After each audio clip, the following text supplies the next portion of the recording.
Welcome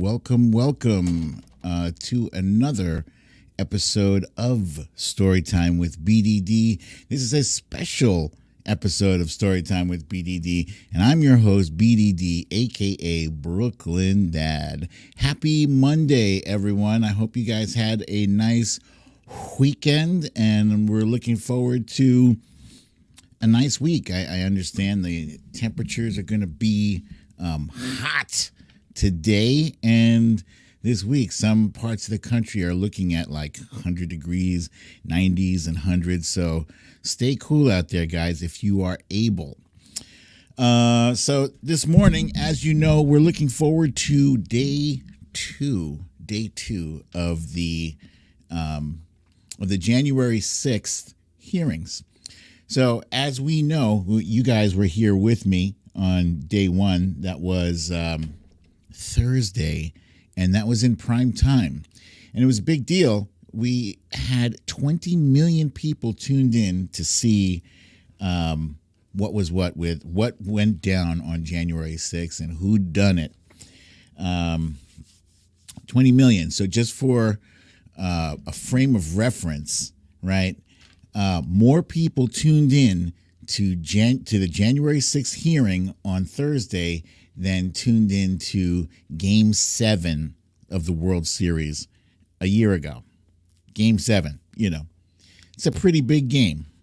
And I think they only had, 9 million people, only 9 million. 9 million is a huge number, but 20 million for what was billed originally as something that was going to be dry or boring. It's a pretty big number, 20 million. Even the last game of the NBA Finals, I think they're up to Game 5 right now. We're looking at Game 5 for the NBA Finals. By the way, no offense to anyone from Boston, but I am rooting for Golden State. That's just, I don't know. It's the Yankee fan in me will not permit me to root for Boston like ever. But yeah, they only had 6 million views. Even the Celebrity Apprentice only had 7 million views. Yeah, 7 million. So despite how people were billing this as being, as being a dry, boring event, there were some moments, I would say, let me make this bigger on the screen here. I don't really want to call them drama, but dramatic moments that were, I remember feeling angry a lot, especially when we were rewatching the scenes of violence, people getting beaten by those rioters, insurrectionists, whatever you want to call them. And then Liz Cheney came out with a very important state. She said, and this was probably, I think, the quote of the night. She said, "There will come a day when Donald Trump is gone, but your dishonor will remain." Oh, look. Valerie G is agreeing with my Yankees statement. Yankees fans cannot root for Boston. It's just, we don't make these rules. That's just how it is. And then we had Ivanka, the treasured daughter of the former guy. She kind of spoke out. I wouldn't call it speaking out against Trump, but she did make it clear that that she knew that there was no election fraud and that, she knew that he lost. And I have a short clip of that. Many of President Trump's White House staff also recognized that the evidence did not support the claims President Trump was making. This is the president's daughter commenting on Bill Barr's statement that the department found no fraud sufficient to overturn the election. How did that affect your perspective about the election when Attorney General Barr made that statement? It affected my perspective. I respect Attorney General Barr. So I accepted what he was saying. Fun fact, after this clip is when I first learned the term vocal fry. I never knew what vocal fry was. Everybody's suddenly saying, oh, the vocal fry that she does drives me crazy. I didn't even, what is a vocal fry? Is she's shoving French fries down her throat? No, it's that raspy, gravelly thing she has at the back of her throat. Like as she's speaking, it sounds like she's got phlegm in there.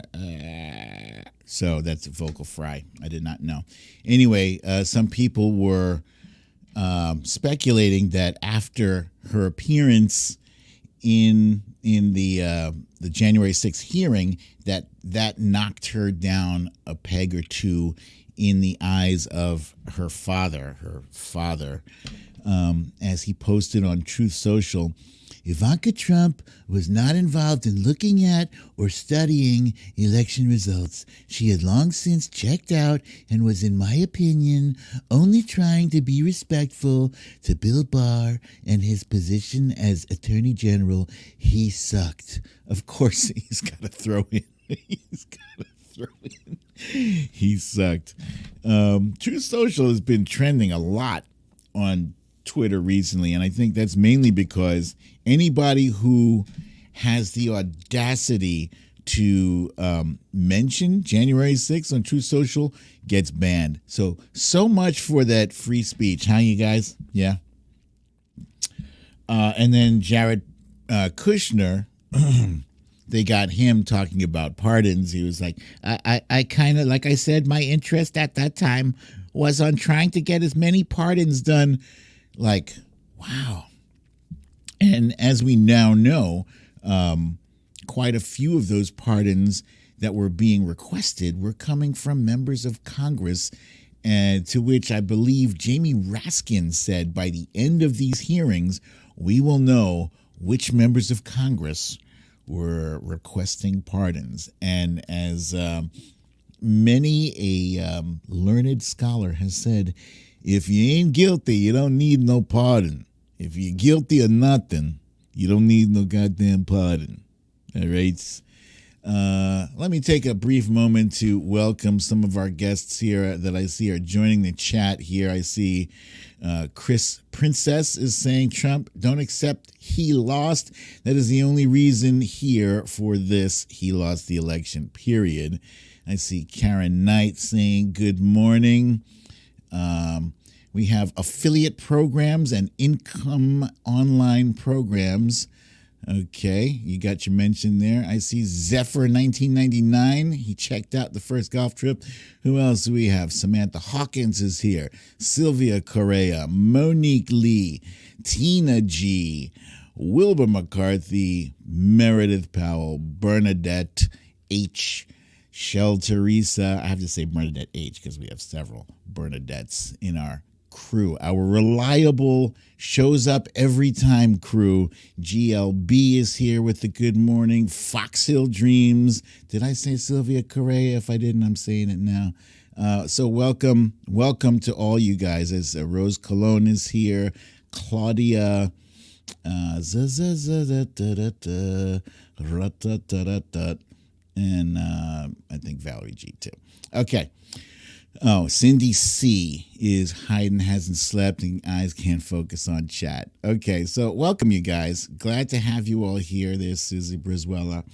Susie Brizuela, by the way, is tuning in from all the way in Madeira Island, Portugal. Fun fact.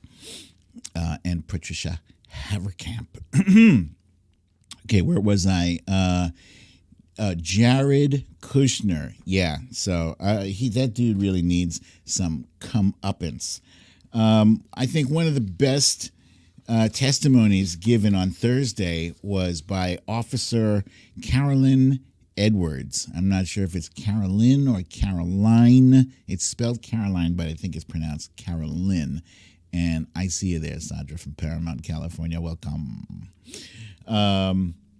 She's the U.S. officer Capitol officer who testified that she was not trained for combat, but that was indeed what she had to endure. She was actually knocked unconscious, right? And a lot of people don't even.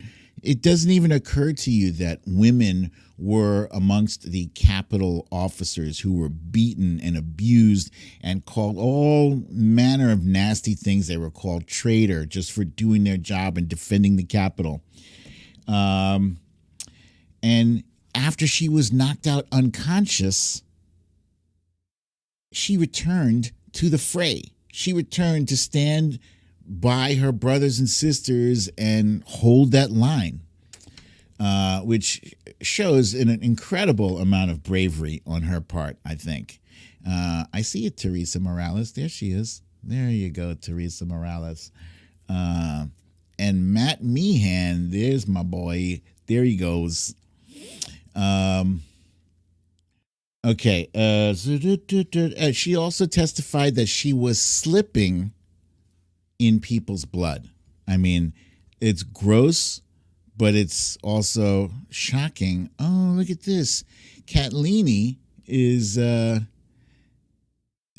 here with an update. This is a live update, you guys, saying that MSNBC said the hearing start time has been delayed until 10:30. I appreciate that update. Thank you for that. And hey, we'll hang out here in any case, and we will discuss what we need to discuss. There's a whole lot of stuff that needs to be discussed. So let's see what else happened here. We had General Mark Milley was also featured on the Thursday night hearing, and he described his interactions with Trump's chief of staff, Mark Meadows, as bizarre because it was clear that Mike Pence was the guy who was ordering the National Guard. He was, and yes, thank you, Matt Meehan. We also know Bill Stephan is also decided not to testify. He's cited a family emergency. I don't know about that shit. So, yeah, Mike Pence was engaged and he was very animated, in his request to get the National Guard down there because he was there. He knew how serious the situation was, and really who should have been making that call was Mike Pence's boss, Donald Trump. But Donald Trump was gleefully watching as brave officers like Carolyn Edwards were slipping in other people's blood as she was trying to hand-to-hand combat, fend off people, despite the fact that she was not even trained for that kind of bullshit. But anyway, Mark Milley said that Mark Meadows, the chief of staff, was trying to give the impression that it was not Mike Pence who ordered the National Guard, but in fact that Trump. He was trying to make Mark Milley lie about Trump's lack of action here. He said, "We have to kill the narrative that the vice president is making all the decisions. We need to establish the narrative, that the president is still in charge and that things are steady or stable, or words to that effect," Milley said in the video, referring to what Mark Meadows had told him. That's some crazy shit.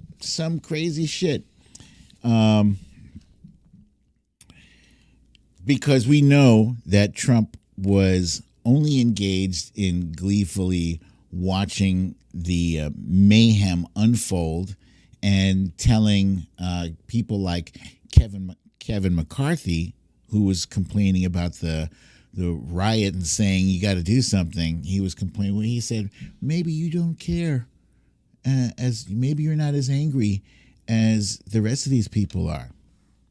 Imagine that shit. Imagine the president of the United States saying some shit like that when, a horrendous, horrific, what's up, Eddie G? I see you there. When a horrendous and horrific attack is being perpetrated upon the United States Capitol in an attempt to intimidate the senators and members of the House from doing their job, doing what they were elected to do. And no, they were not elected to keep Trump in office. No, they were elected to uphold the law and uphold the peaceful transfer of power based on the will of the people. And the people said, get that fucker out of here. That is basically what 7 million more Americans said. 81 million of us in total said, get that fucker out of here. Today, the testimony and facts and data that we are supposed to be hearing in today's public hearing is supposed to focus on the effort to frame the election as having been rigged or stolen. And it's aimed at showing that Trump engaged in a massive effort to spread false and fraudulent information. Excuse me. As we know, Donald Trump was suspended from Twitter for repeated offenses. He kept getting his tweets flagged as being misinformation, and he didn't learn his lesson. I remember being suspended early on. I think this was 2017. I told some Trumper to eat a bag of dicks. And, then I got suspended. I think I was suspended for 12 hours. And then I learned my lesson. I was like, okay, I can't tell him to eat a bag of dicks. So I'll figure out another way, to burn him. And, you learn because you're an adult, and that's what adults do. We learn from our own mistakes, or we learn from others' mistakes. But Trump never learned. He just kept on putting out those tweets which were framed as disputed or whatever. They never called them bullshit, but that's what they were. So before he got suspended, that's all he was doing was tweeting that the election was rigged and the election was stolen. And why is this important? Because he was the president. And people still, regardless of whether you respect the person, people still respect the office. And they forget. Sometimes, and then the media helped to normalize his behavior. So by the time 2020 rolled around, people were accustomed to his wacky, nonsensical, irrational, unhinged behavior, and it seemed normal, but he still had the title of president. So with the title of president, you're making these wild accusations. People don't expect a president to mislead them. They don't. They don't expect a president to lie to their face. But that's what he did. 40,000 times, whatever the final number was on the lying tally. That's what Trump was actively engaged in. And so in order to preserve his emperorship, he was stoking the idea that the election was rigged and it was stolen. And he started early. He started early on. He started officially started right after Joe Biden was the nominee. When he was announced as the nominee, that's when Trump went into full, this will be a rigged election mode, and we covered this during the previous hearing, but that's what they're going to cover in today's hearing, how he framed this. And why are they doing that? Because it is important to hold him to account. Now, I saw a very interesting tweet from Jennifer Kahn. Those of you who don't know Jennifer Kahn, she is a very hard worker. She works very hard in all things that are election and election machinery. She was pushing the paper vote for a while. And so yesterday, I believe she tweeted, "Stop the Steal 2020 was officially launched in September 2020. You guys know the election was in November. So this was like a full 2 months prior to the election. Stop the Steal was launched with a since deleted tweet by Roger Stone protege Jack Posobiec, who has worked with Stone since 2016. Posobiec also announced Stone's Stop the Steal 2018 campaign with a tweet. And for those of you who are unfamiliar with Roger Stone, he is that cartoonish Batman villain pictured here in the fedora. Excuse me. And here's a tweet from Jack Posobiec. Hashtag Stop the Steal 2020 is coming. Why? Why are you already months before the election? Why are you already predicting that Donald Trump is going to lose? You were right. He did lose. But you're already predicting that. Who does that? Who goes into a boxing match predicting that the judges are going to rule against you? Who does that? Who goes into a football game predicting that the referees are also going to rule against you? No, you put your best foot forward and you assume that everything is going to be on the up and up, because the world is watching. The world is watching. But already, people who are associated with Roger Stone were framing the election already as having been stolen and having been rigged. That's crazy. So that's what we're looking at today, you guys. That is what we are looking today. Do you have any questions for me? Let me just quickly check in on this and make sure I have this thing up on my screen for the hearing. Oh, it now says 10:20 is when they're going to kick off the proceedings there. So it's 9:54. We've got about 20, about 20, 25 minutes to go.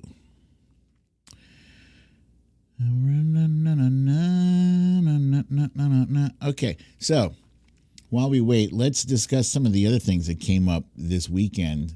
We learned that the Senate, in particular, Chris Murphy and John Cornyn, have been working on some legislation, some gun reform legislation. And as soon as it came out, myself and a bunch of other people said it's not going to be sufficient. That gun legislation is going to be weak sauce. And what's up, Karen Bailey? I see you there. There's Karen Bailey and Jen Murphy. There's Jenny Rayner is right there too. We got a lot of Jens in the house. So what I saw from this legislation that's pending is that they're talking about red flag laws, and pretty much it. I think something else to do with loopholes, gun show loopholes, possibly. And as much as I believe that those the things covered in this bill are weak sauce, and I do believe that they are weak sauce. They could, they could be a lot stronger. There's something. They are something, and we have to admit that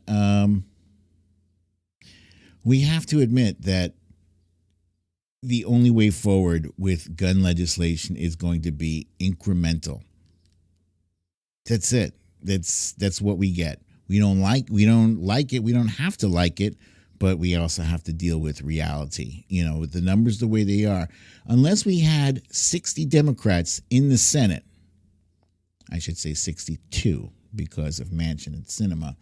Unless we had 62 Democrats in the Senate, this is the state of politics. This is what we have to wrap our brains around.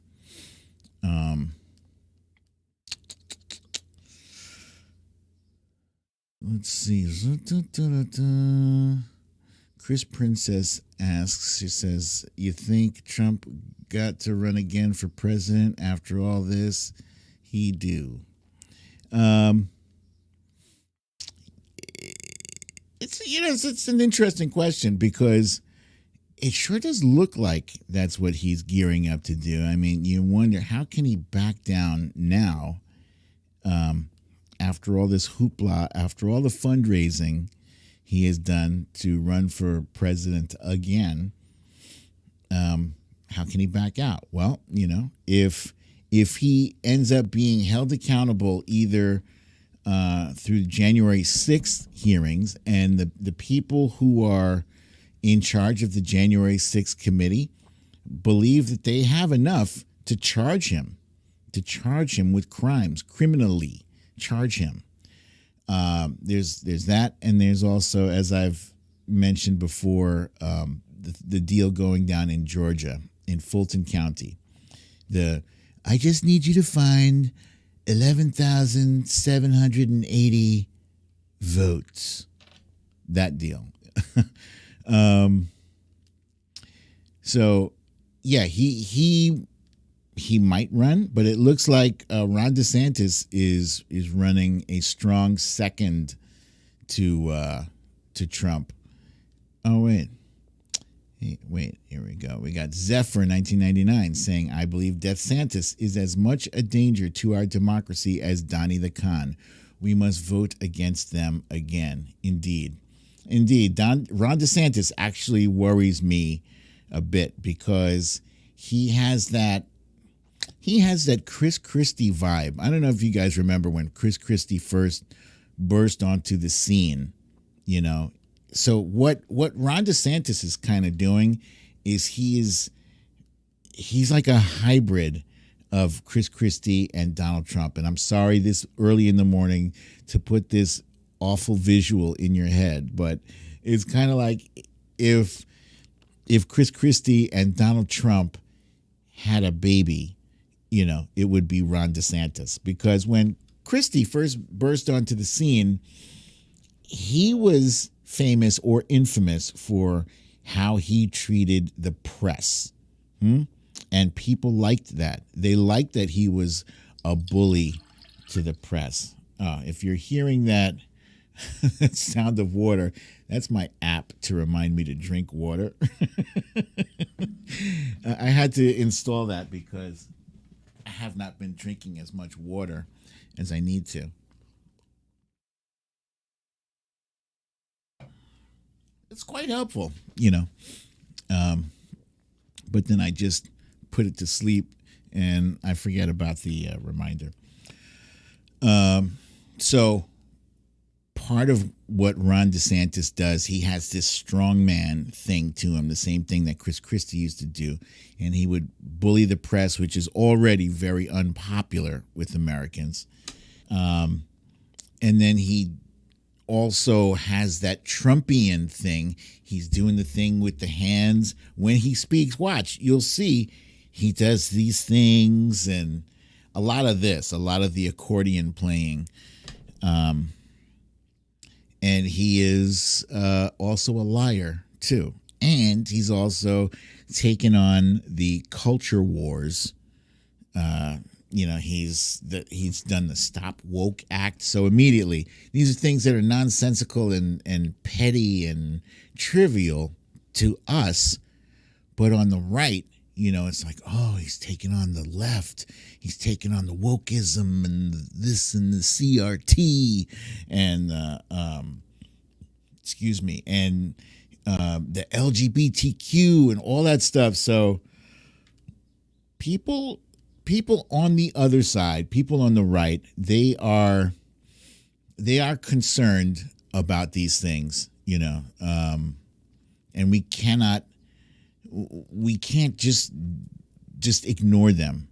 They do have to be addressed. How to address them, I don't know. But we also cannot give ground on it either. We have to make them understand that our LGBTQ brothers and sisters have every right to exist and to love whoever the hell they want to love, just the same as anybody else does.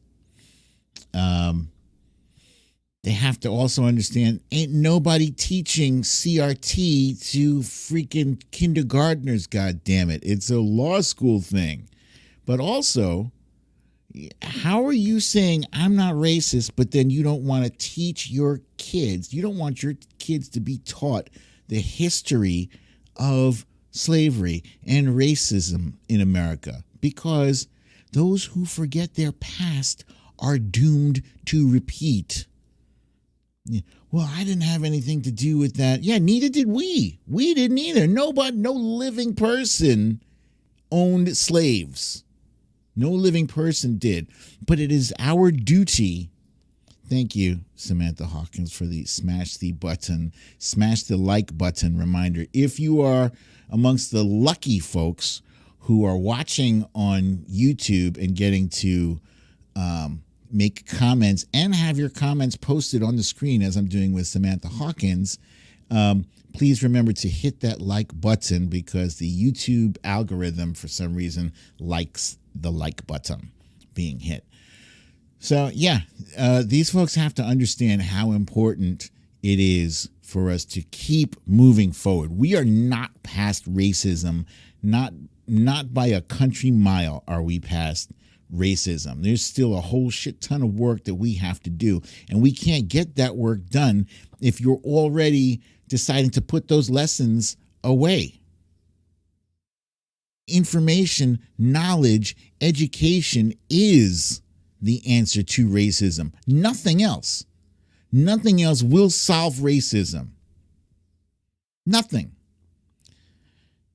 Because unless you have an understanding of your fellow man, unless you have an understanding of where we have come from, unless you have an understanding of where we must get to, we can't solve racism.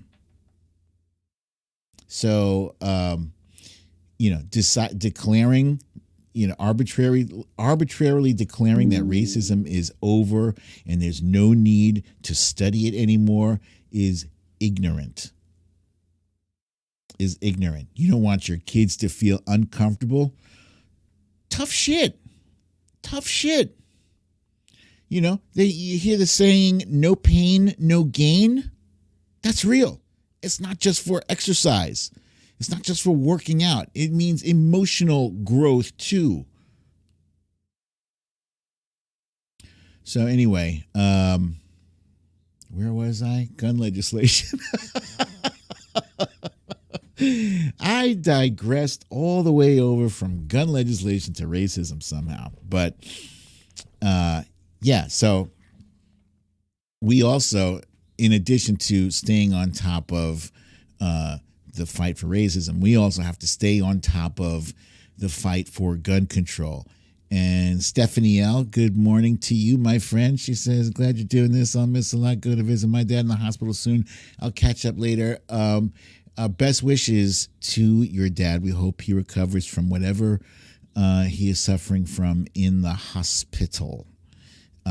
Thoughts and prayers are with him. And you see, thoughts and prayers are not completely useless, just so you know, right? They are useless as far as gun safety is concerned. But As far as people in the hospital, that is where the hopes, the thoughts and prayers, that's where they work, actually. Scientific fact. Yeah, there is some energy that is emitted, that is created, that goes out into the universe. Scientific studies have shown. Prayers, all that stuff. Anyway, gun control. we have to insist on, let's say they get past this. This legislation passes. It hasn't passed yet. Chris Murphy just announced that they've reached an agreement on the framework of this. So they're not over that hurdle yet. But the last time there was significant, good morning, Diane London. The last time there was significant movement on gun reform, it was 30 years ago. 30 years ago. So if this gets passed, it'll represent incremental change, and eventually we're going to all have to come to terms with that. There's a lot of folks, our brothers and sisters in the far, far left, who say if we don't get everything we want, then we don't want any of it. And that's not helpful. That's not helpful in moving forward. Put your big boy pants on, big girl pants on, and suck it up. If we're going to make any progress, some progress is better than no progress. Right? If you want to get to here and you're starting over here, yeah, it would be great if you could make a jump one shot, but in most situations in life, you don't progress like that. Sometimes you got to take baby steps. Right? So if we keep taking baby steps from here and it takes us 10, 20 years to get over here, then we've gone. We've made progress. But if your position is, if we don't get what we want, we don't want any of it, then you're going to stay here. It's that simple. Simple. What else are folks talking about today? Let's just take a quick peek at the trends. Actually, here, let me just take you guys with me. Let's do that. We're going to wait. Oh, I can only share one tab at a time, I think. Let's see. Yeah, no. I'm going to leave that alone. Let's see. What are you guys saying here? Oh, see, you guys are just talking amongst yourselves. That's good. That damn Karen is here. Welcome, that damn Karen. We are actually going to be starting this thing in about 10 minutes. For those of you who are just joining us, the hearing has been delayed until about 10:30, and at 10:20 is when audio and visual will kick in. GLB is saying, indeed, we need incremental change. Me personally, I don't have a whole lot of patience, despite what I'm saying here. I don't have patience. It's only through years of getting my ass whooped, I've had to learn that, okay, you got to be patient. You're standing online. Oh, like for instance, those of you who follow my Twitter feed saw that on Saturday we took the fam out to Coney Island, and it was great. And the lines were not that bad because the weather was not great. It was cloudy, overcast. In fact, at some point it was drizzling a bit. So it wasn't great. But anywhere you go, you got to stand online. If you're going to if you're at the supermarket, you're online to pay for your shit. If you're at the amusement park, you're online to pay for your shit and go on your ride. If you're at the bank, you gotta, everywhere you go, you gotta wait online. That's just how it is. And so incremental change is kind of like just waiting on the line for progress. It's waiting on the line to achieve your goals. That's what it is, you know. And it sucks. I would like to. There was no speed pass. There's no speed pass at Coney Island. You just, you're in Brooklyn. So if you attempt to cut somebody, they will cut you. So it's understood. This is just, you don't cut in Brooklyn. I think places like Disney has a speed pass sort of thing where for a certain, I don't know how much it costs for the speed pass, but that lets you go down a special line. Then you become one of the 1%. You become one of the 1% and you skip all those bullshit lines. Those lines are brutal. Because in Florida, it's not only hot, but it's humid. It's humid in Florida. So when you're waiting online in the hot and humid, that is rough. Look at this. Wilbur McCarthy with some wisdom. Even when you are getting deliveries, you are still waiting in line. Yes, everything is. Oh, my goodness. Thank you, Thomas the Handsome. Thomas the Handsome. Oh, my Lord. I saw a picture of this. It just shook me to my core. What the ever-living fuck are we doing right now? They're giving kids bulletproof blankets. Bulletproof blankets. I saw a picture of a bunch of kids all in a row. These bulletproof blankets were pink, I think, pink or orange. And if there is a shooter in the building, they are instructed to to get down on the ground and put those blankets over their heads. What a terrible, terrible thing for their little minds to process. Their little minds have to process that because our leaders are just chicken shit.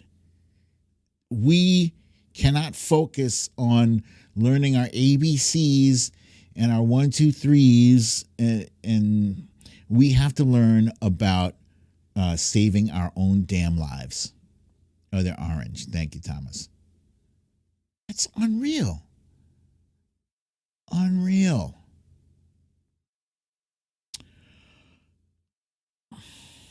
And they want teachers to pick up a gun and defend themselves. That's crazy. The cops who are trained to do that shit. The cops are trained to do that shit, and they were terrified.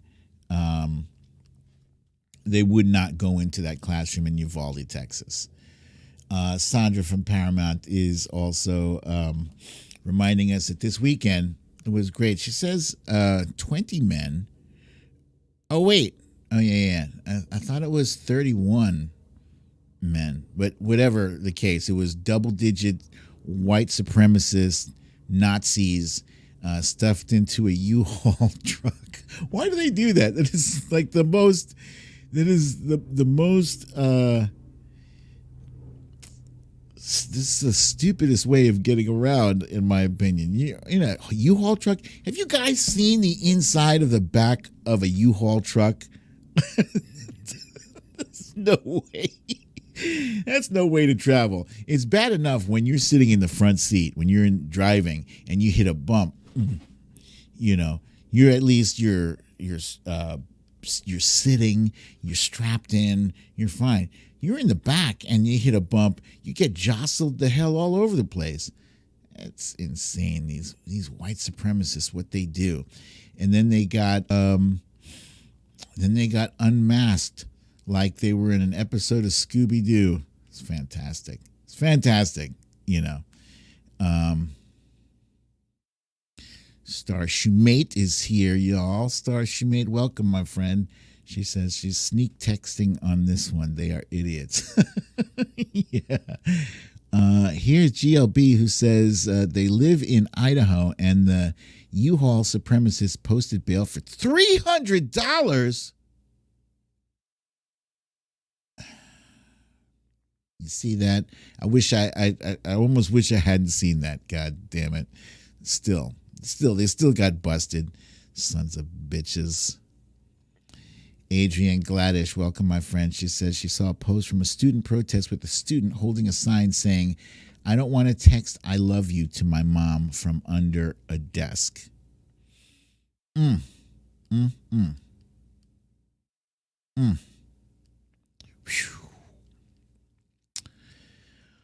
Oh boy, you got me there. Let me stand up, put the fan on for a minute.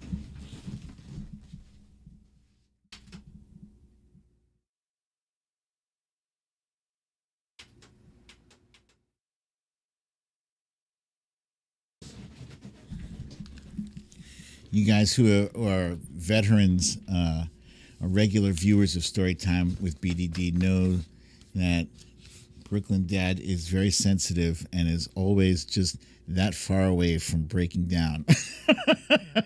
he's that far away from tears. Let's see, what are these guys up to now? I'm just testing this thing here. Yeah, no update yet. Okay, and it looks like in about 3 minutes that they are going to start going live. Thomas the Handsome says the U.S. bail law is nuts. How can you just pay your way out of prison? Not a fine, but prison. Well, I think those guys still have to go to some court hearing.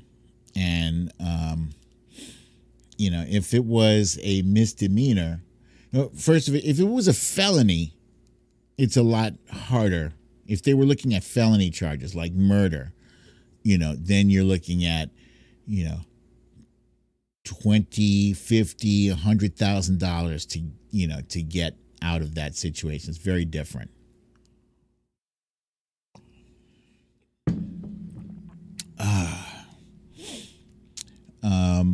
And let's see what else. The crypto is crashing. The crypto has been crashing for the past this whole past couple of weeks, actually. And let's see what the Dow is up to right now. Dow Jones. Oh boy. Oh shit. The Dow is down 770 points this morning. Dow is taking a beating. And I don't have any stocks, or I don't even have a 401k. I stupidly, when I was young, in my 20s or 30s, I whatever I had in my 401k, I took it out, and that was that. And then I never had a job after that allowed me to contribute to 401k. So let's see. Yeah, but so I still have empathy for people who do have money in 401k and money in stocks. Just because I don't have it doesn't mean that that I don't care about my fellow man. So I hope it doesn't get worse. But you never know. Let's see. Now it's down 760. So now it looks like it's popped up a little bit, I think. And so it's down 2.42%. And once it goes down over 3%, then they pause. They pause trading. I think that's what they've done. They've done that a few times. In fact, during Trump's time in office, I think they paused it a few times. We remember in the year early 2020, it plummeted like thousands of points. Plummeted. Okay, let's see.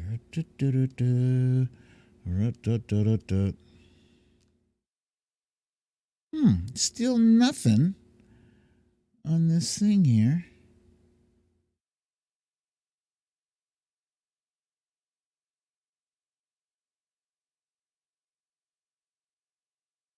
Okay, I don't have an update on what the deal is with these hearings. Does anybody have MSNBC on?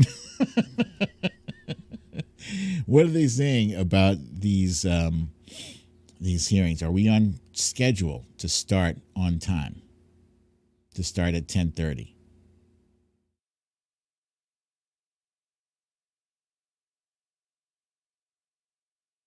Oh, okay.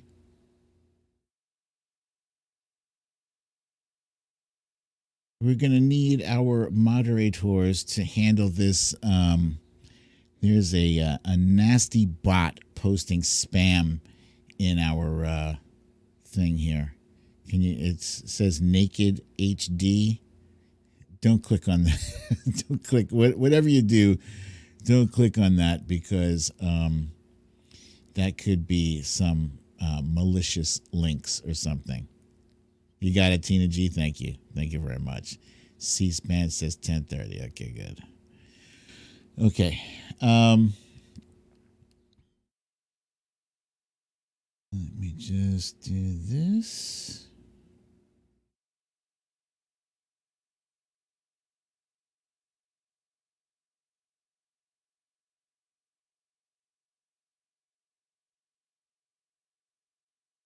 I think they need to get Ginny Thomas. I tweeted about this a little earlier today. They need to get Ginny Thomas up there and testify, because we already know she spoke to 20-something Arizona legislators to try to flip the election in Arizona. Like, what? This is the wife of a Supreme Court justice. You'd like to think, if you're the Supreme Court justice, your spouse can control themselves, can, not be a complete maniac. C-SPAN now says 10:45. What are you doing? Making all these waves, paying money for insurrectionists to go to the Capitol on January 6th. That's a very, very, very big deal, especially taking into consideration the fact that Clarence Thomas has ruled on a January 6th related case. I don't know why people in power are not held to the same standards that the rest of us are being held to. We've heard Trump say many times that the system is rigged. I can't argue with that. I can argue with a lot of things that he says, but as far as the system being rigged, I've seen it. And Jenny Rayner, I'm 1,000,000,000% with you. Clarence Thomas does need to be impeached. What does he do, Clarence Thomas? Nothing but he is an automatic Republican vote, whatever it is. He doesn't even need to. I bet you he doesn't even read, doesn't do his due diligence on any of these cases. He just figures out which way the political arrow is pointing, and that's how he rules. Oh, look at this. Scott Samuelson says, finally, Liz Cheney is saying that Ginny Thomas should be brought in for questioning. I like that. Ginny Thomas also paid for 30 buses to take insurrectionists to the Capitol on January 6th. Yeah.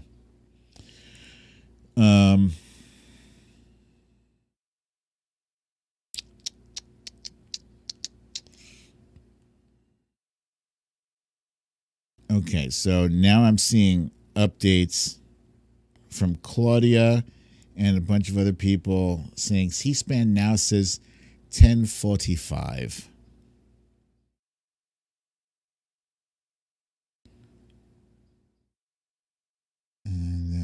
Let's see.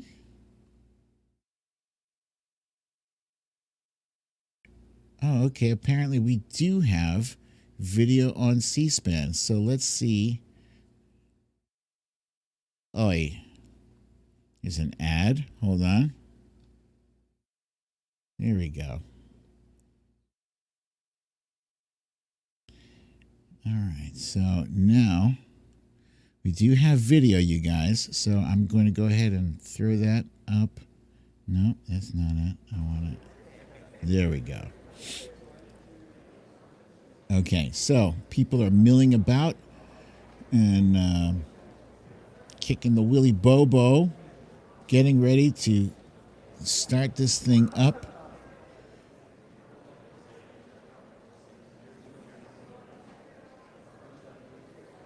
Chris Princess says, if we live California, what time?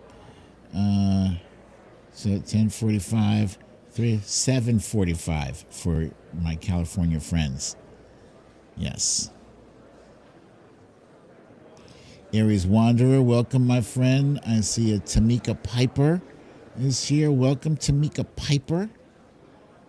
Oh, here's a good comment here from Karen Bailey.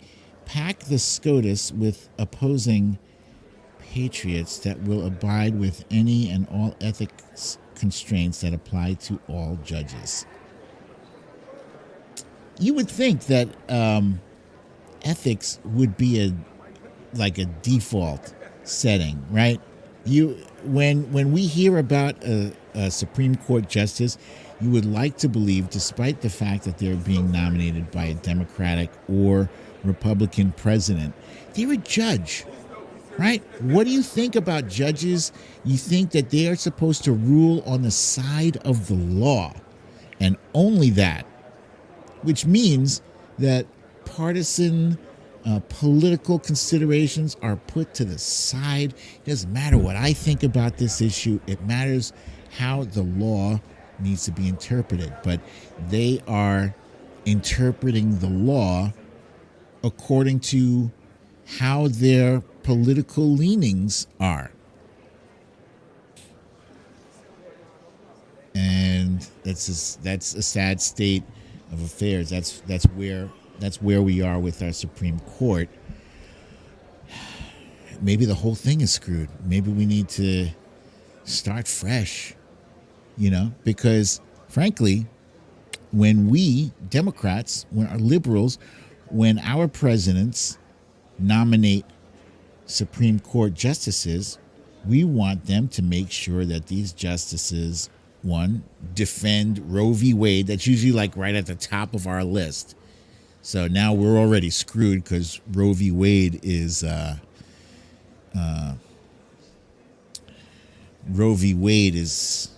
life support. So start from scratch, or maybe we should pack the court. Yeah, I'm going to tweet that right now. Pack the court. I'm tweeting that.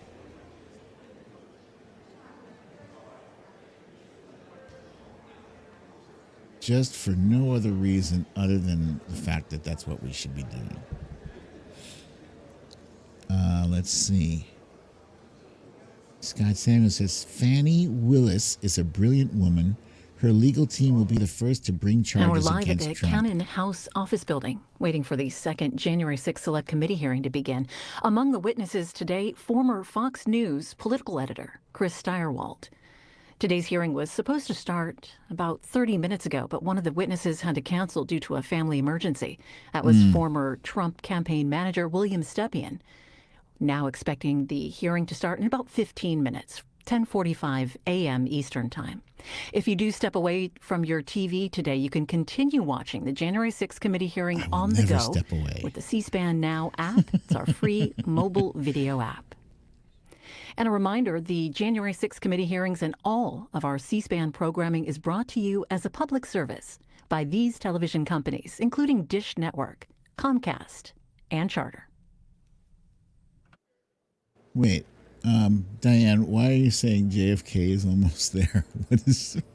What is happening? What is happening? Meek Speed is saying, I can't wait for JFK to blow everyone's minds. Oh no. Shit. That's terrible. Yeah. That's what I was looking for.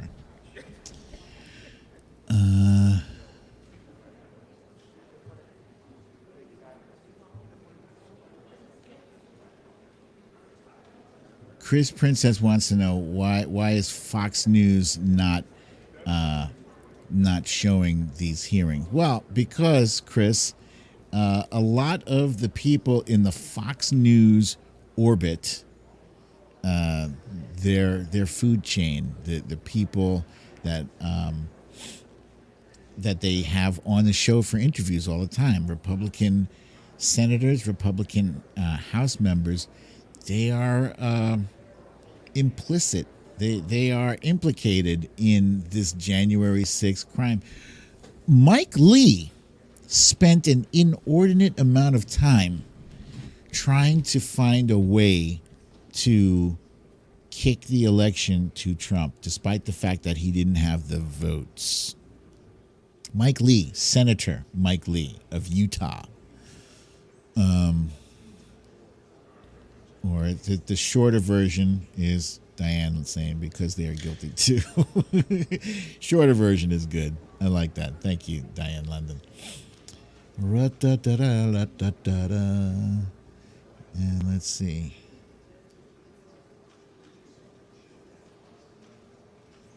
I'm just checking the trending topics here. Matt Damon is trending. Marie Antoinette.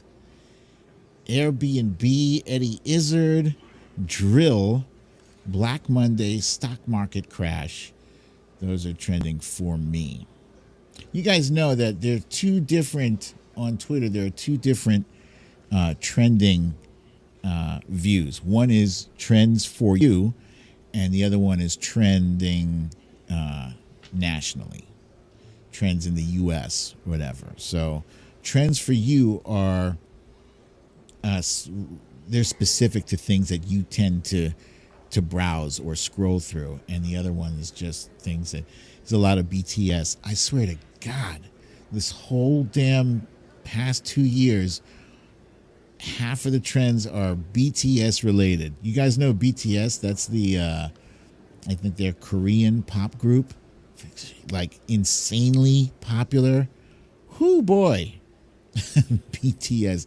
Don't ever say anything negative about BTS. They will be all over you.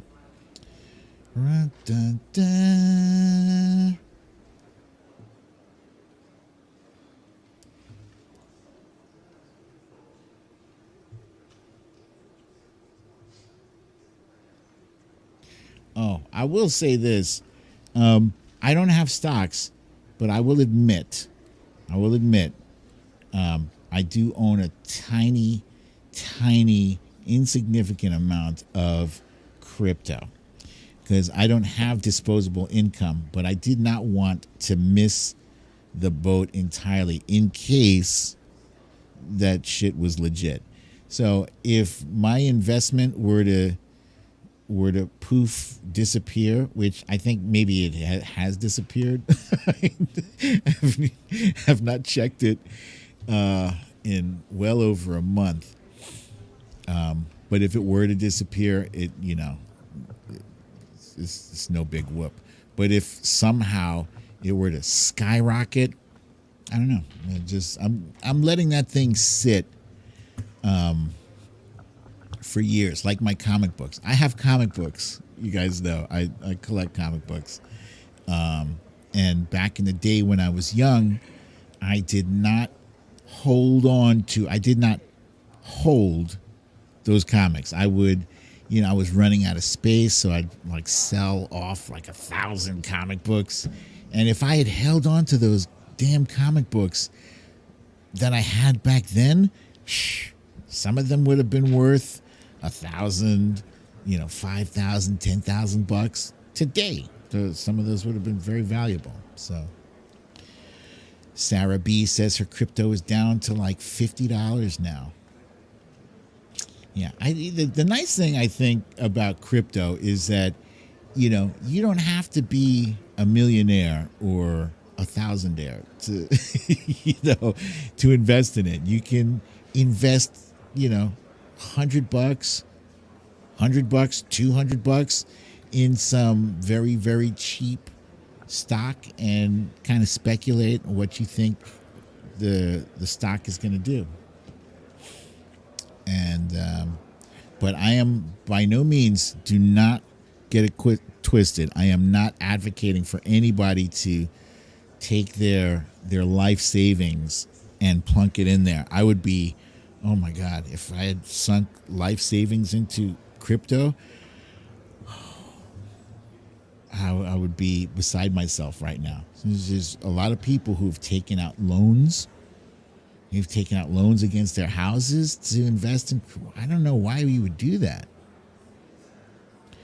And yes, Scott, my comics are in bags. They're not in airtight bags, but they are in plastic bags with boards.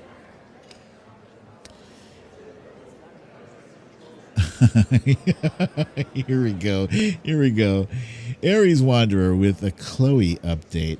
Her cat, Chloe, wants to thank everyone for the healing Meowjo. She's still taking the meds that the vet gave her, but she's doing much better. Love to hear it. That's a wonderful thing. My watch is asking me, how about a walk? And I'll say, not now.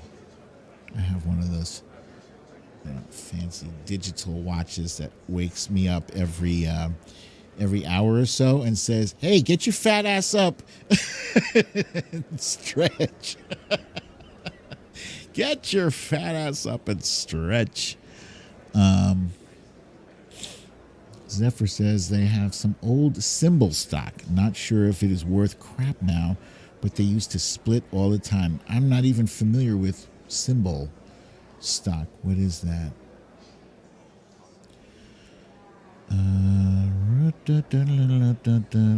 Jenny Rayner says, so the campaign guy would have been questioned for 45 minutes and that's the reason we're starting late? Good question to be asking there, Jenny. Yes. Yeah, that's Madeline. Who's that on the screen right now? That's Madeline.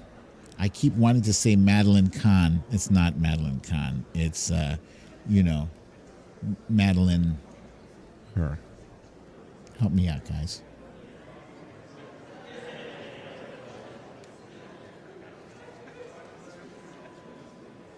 Dean. Thank you, Tina G.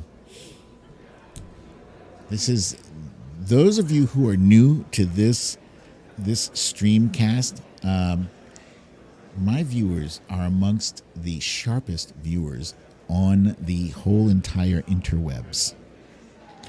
Oh, no kidding. Diane London, thank you. She says, Bill Stepian's wife is in labor. Huh. Well, what do you know?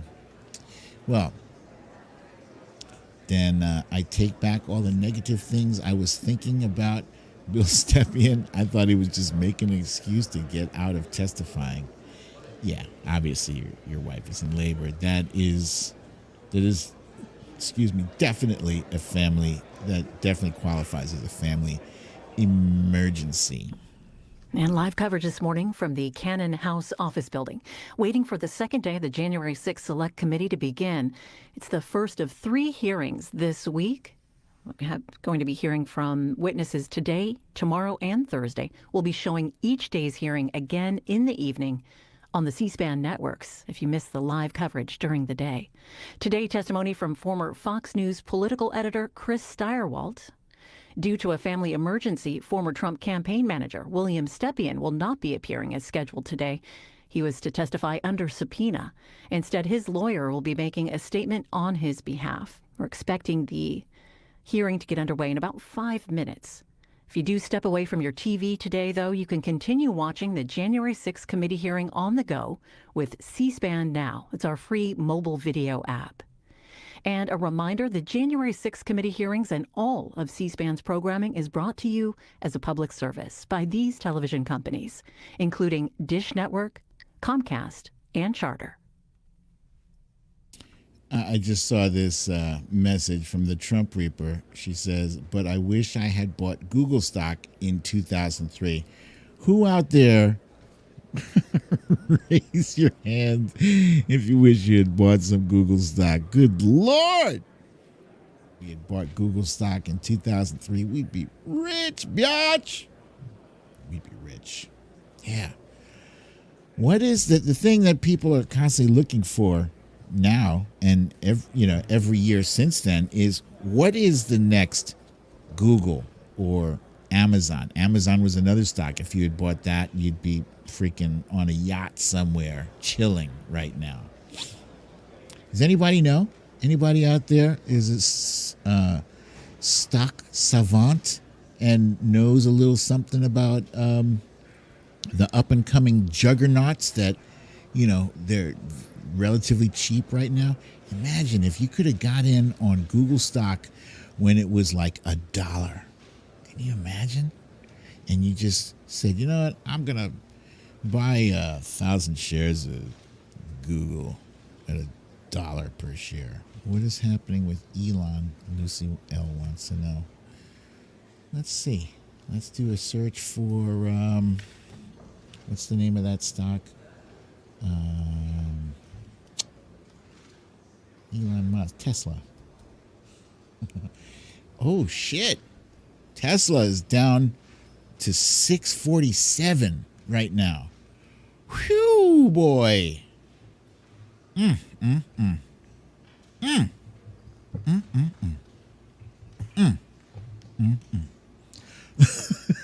647.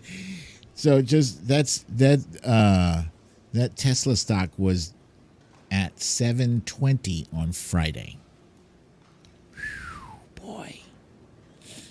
I want you guys think Elon regrets taunting folks on the left? Because he's been showing his ass. Says that he is going to vote Republican now because Democrats are mean to him. Oh, well, Democrats are the ones that have been helping your stock price go up. You know that, right?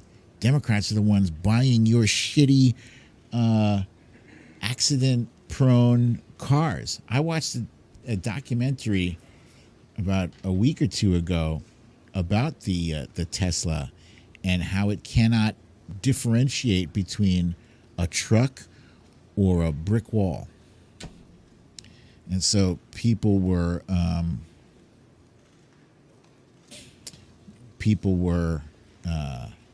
crashing in those vehicles. Sandra says she wishes she had bought gold when it was $32 an ounce. It is close to $2,000 now. When was it, Sandra? When was gold $32 an ounce? I'm just curious. I want to know. I wish your C-SPAN is ahead of mine, Jenny. I wish I was paying attention to stocks, 30 years ago. I wasn't. And now I feel like it's too late. I feel like, in the back of my mind, I feel like there are no more Googles or Amazons to invest in. I'm likely wrong. I must be wrong. There's got to be another big Apple to invest in. Oh, it looks like we're getting ready to start now, guys. So, as you know, how I did it on Thursday is I'm going to keep my mouth shut unless something needs to be said. And if I need to take a break, I will throw this thing up on the screen. But we're good for now. I think that's, is that Liz Cheney in the mint green top there? It looks like Liz Cheney there. next to Benny Thompson. See Adam Schiff standing, and now he's sitting. Boom. The gang's all there, and we're getting ready to start.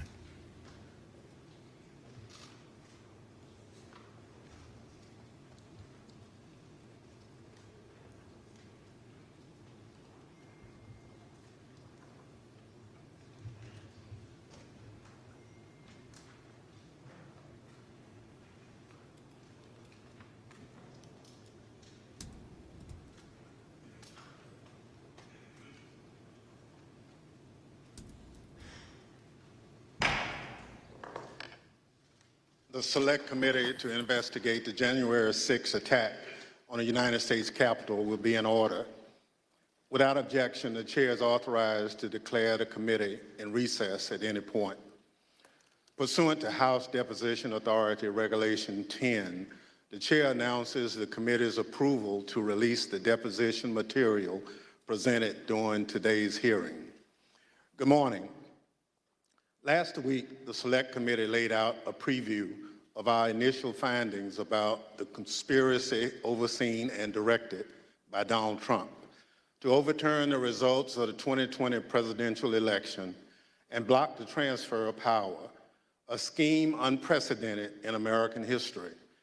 My colleagues and I don't want to spend time talking about ourselves during these hearings, but as someone who's run for office a few times, I can tell you, at the end of a campaign, it all comes down to the numbers. The numbers tell you the winner and the loser. For the most part, the numbers don't lie.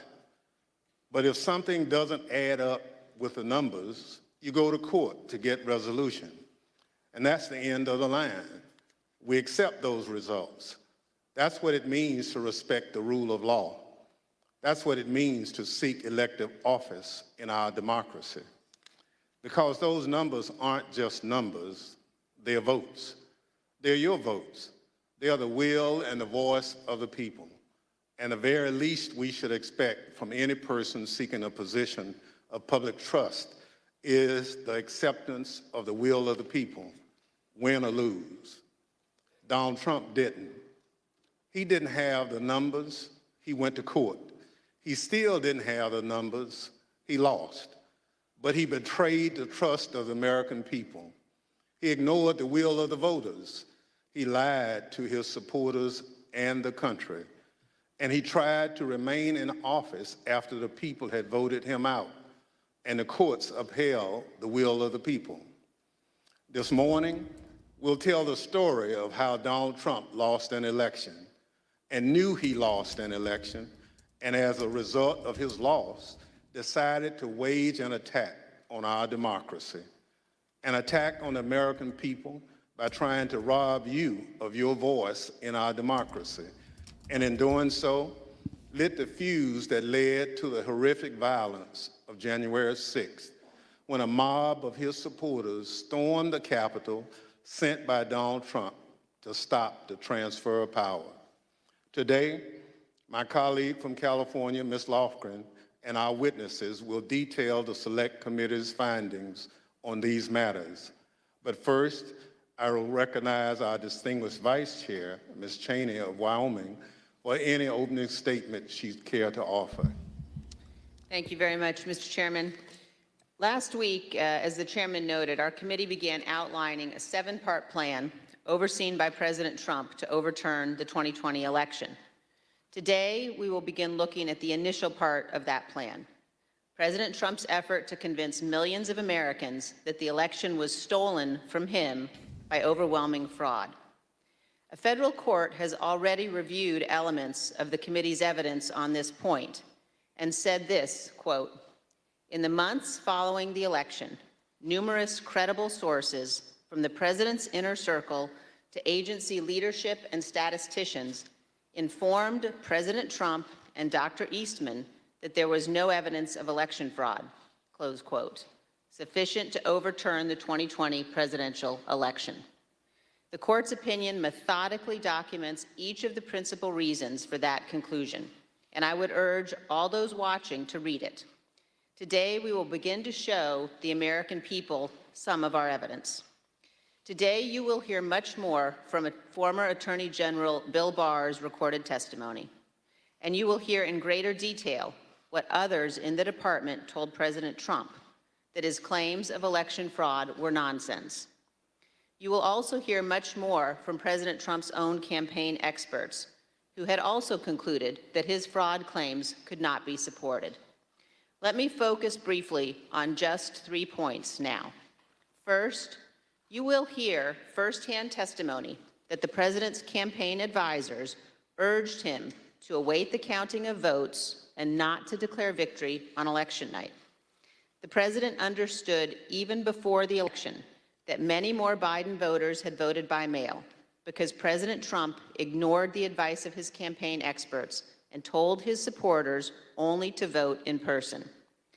Donald Trump knew before the election that the counting of those mail-in ballots in several states would not begin until late in the day and would not be complete for multiple days. This was expected, reported, and widely known. You will also hear testimony that President Trump rejected the advice of his campaign experts on election night and instead followed the course recommended by an apparently inebriated Rudy Giuliani to just claim he won and insist that the vote counting stop, to falsely claim everything was fraudulent. He falsely told the American people that the election was not legitimate. In his words, quote, a major fraud. Millions of Americans believed him. Second, pay attention to what Donald Trump and his legal team said repeatedly about Dominion voting machines. Far-flung conspiracies with a deceased Venezuelan communist allegedly pulling the strings. This was, quote, complete nonsense, as Bill Barr said. President Trump's own campaign advisors, his Department of Justice, and his cybersecurity experts all told him the same thing. Here, for example, is White House lawyer Eric Hirschman. His view was shared by many of the Trump team whom we interviewed. I thought the Dominion stuff was, I never saw any evidence whatsoever to sustain those allegations. And third, as Mike Pence's staff started to get a sense for what Donald Trump had planned for January 6th, they called the campaign experts to give them a briefing on election fraud and all the other election claims. On January 2nd, the general counsel of the Trump campaign, Matthew Morgan, this is the campaign's chief lawyer, summarized what the campaign had concluded weeks earlier, that none of the arguments about fraud or anything else could actually change the outcome of the election. Generally discussed on that topic was whether the fraud, maladministration, abuse, or irregularities, if aggregated and read most favorably to the campaign, would that be outcome determinative? And I think everyone's assessment in the room, at least amongst the staff, Mark Short, myself, and Greg Jacob, was that it was not sufficient to be outcome determinative. As is obvious, this was before the attack on the Capitol. The Trump campaign legal team knew there was no legitimate argument, fraud, irregularities, or anything to overturn the election. And yet President Trump went ahead with his plans for January 6th anyway. Mr. Chairman, hundreds of our countrymen have faced criminal charges. Many are serving criminal sentences because they believed what Donald Trump said about the election, and they acted on it. They came to Washington, D.C. at his request. They marched on the Capitol at his request. And hundreds of them besieged and invaded the building at the heart of our constitutional republic. As one conservative editorial board put it recently, quote, Mr. Trump betrayed his supporters by conning them on January 6th, and he is still doing it. Another conservative editorial board that has long supported President Trump said last week, Donald Trump, quote, won't stop insisting that 2020 was stolen, even though he has offered no proof that that is true. And this, Donald Trump now, quote, clings to more fantastical theories, such as Dinesh D'Souza's debunked 2,000 mules, even as recounts in Arizona, Georgia, and Wisconsin confirm Trump lost. Those are the correct conclusions to draw from the evidence gathered by this committee. We have much more evidence to show the American people on this point than we can reasonably show in one hearing. But today, we will begin. Thank you, Mr. Chairman. I yield back. Without objection, the chair recognizes the gentlewoman from California, Ms. Lofgren, for an opening statement. Well, thank you, Mr. Chairman. In our opening hearing, we gave an overview of our investigation into the January 6th attack. The plot to overthrow the election was complex and had many parts, which we'll explore in remaining hearings. But today, we examine the false narrative that the 2020 election was, quote, stolen. Former President Trump's plan to overturn the election relied on a sustained effort to deceive millions of Americans with knowingly false claims of election fraud. All elements of the plot relied on convincing his supporters about these false claims.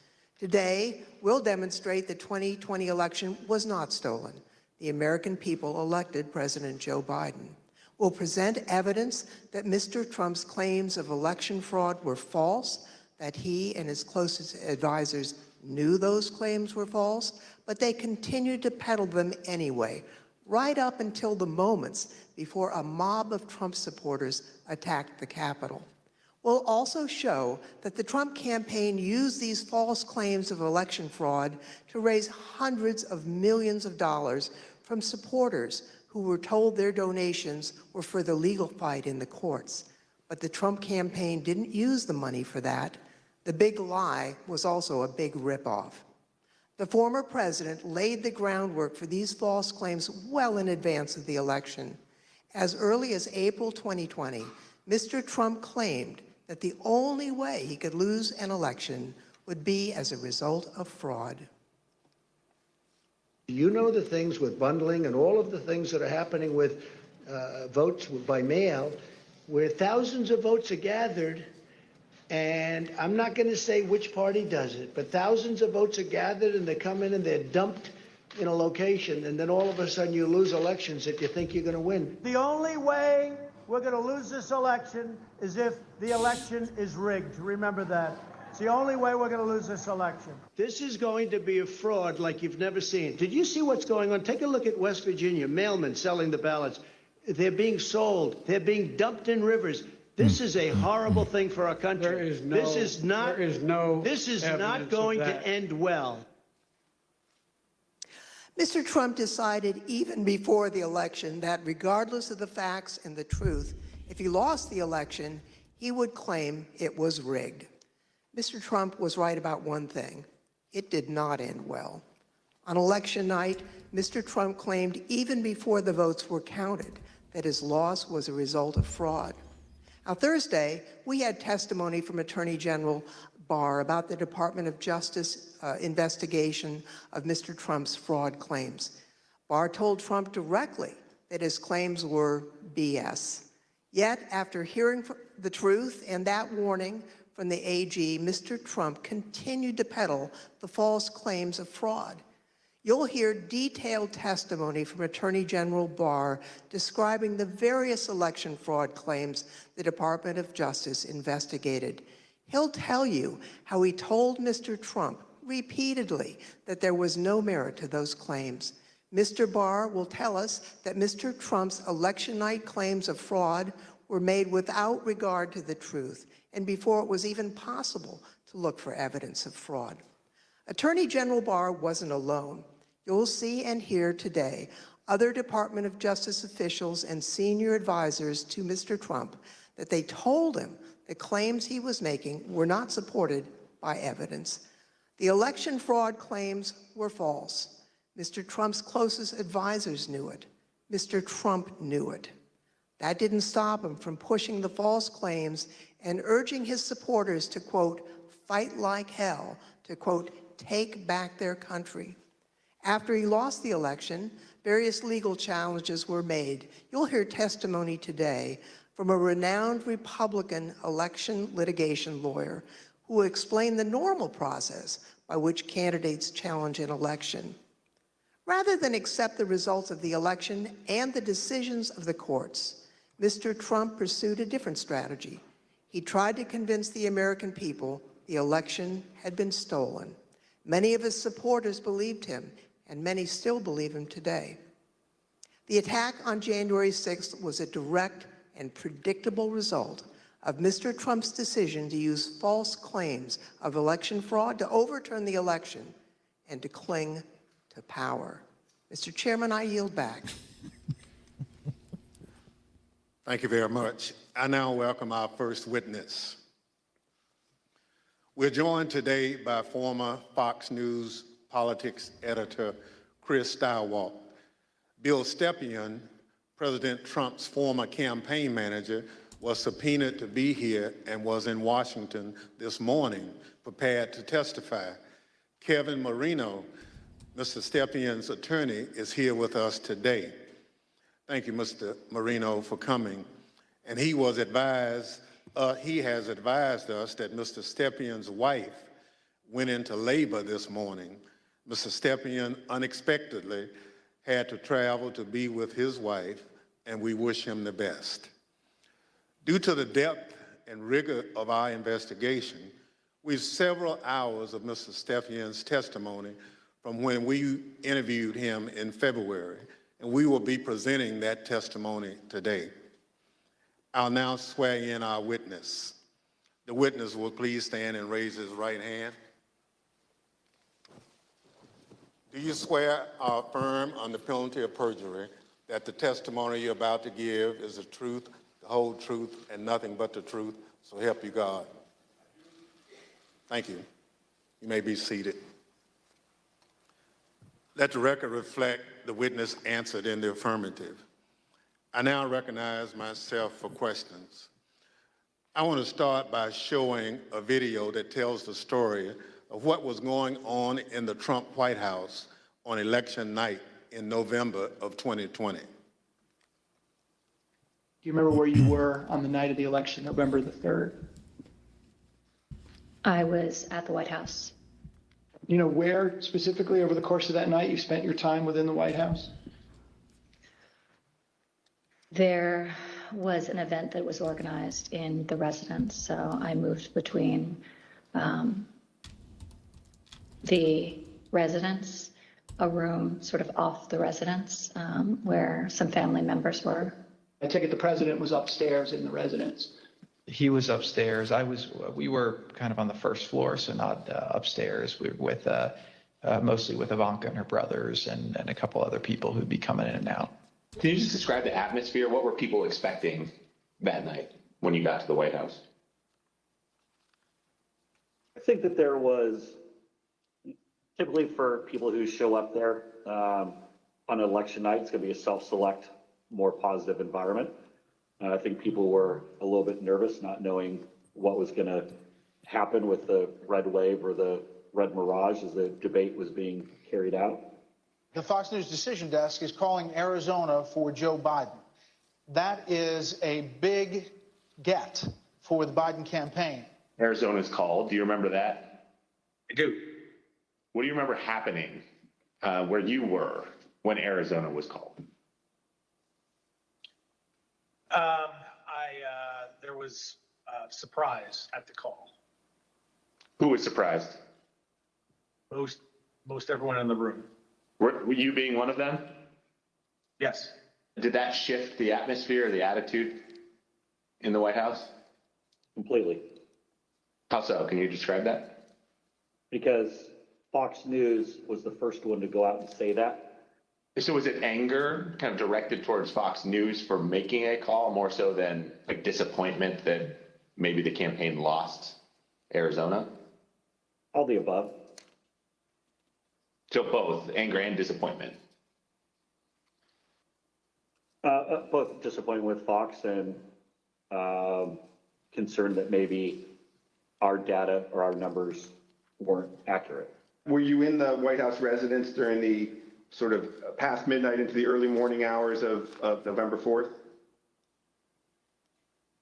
Yes, oh sure, it went over beyond midnight, yes. Do you remember Rudy Giuliani being at the White House on election night and into the early hours the next morning? I do. What do you remember about when he came? He was, I had heard that he was upstairs, in that aforementioned reception area. And he was looking to talk to the president. And it was suggested instead that he come talk to several of us down off the map room. You said that you had heard that Mr. Giuliani wanted to talk to the president and then he was directed your way. Did you end up talking to Mr. Giuliani when he was directed your way? I did. What was that conversation? A lot of conversations were directed my way. A few of us, myself, Jason Miller, Justin Clark, and Mark Meadows, gathered in a room off the map room to listen to whatever Rudy presumably wanted to say to the president. Was there anyone in that conversation who, in your observation, had too much to drink? Mayor Giuliani.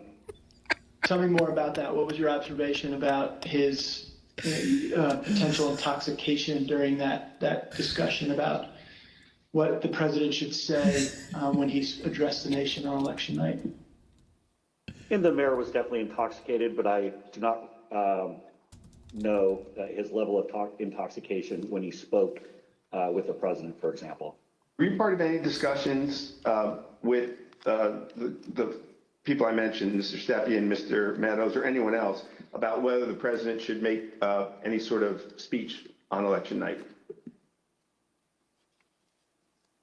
I mean, I spoke to the president.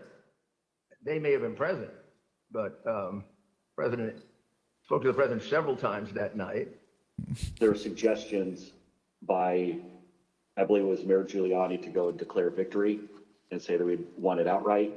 It was far too early to be making any calls like that. Ballots were still being counted. Ballots were still going to be counted for days. And it was far too early to be making any proclamation like that. I remember saying that, to the best of my memory, I was saying that we should not go and declare victory until we had a better sense of the numbers. Okay, can you be more specific about that conversation, in particular what Mayor Giuliani said, your response, and then anybody else in the room's response? I think effectively Mayor Giuliani was saying, we won it. They're stealing it from us. Where'd all the votes come from? We need to go say that we won. And essentially that anyone who didn't agree with that position was being weak. What was your view at the time as to what he should or shouldn't say?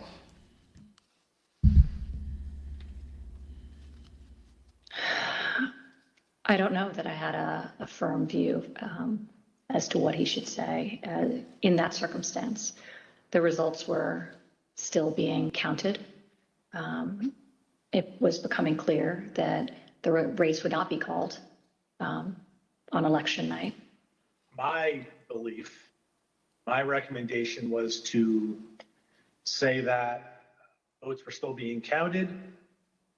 It's too early to tell, too early to call the race, but we proud of the race we ran, and we think we're in good position, and we'll have more to say about this the next day or the next day whenever we had something to say. And did anybody who was a part of that conversation disagree with your message? Yes. Who was that? The president disagreed with that. I don't recall the particular words. He thought I was wrong. He told me so, and that they were gonna go he was gonna go in a different direction. This is a fraud on the American public. This is an embarrassment to our country. We were getting ready to win this election. Frankly, we did win this election.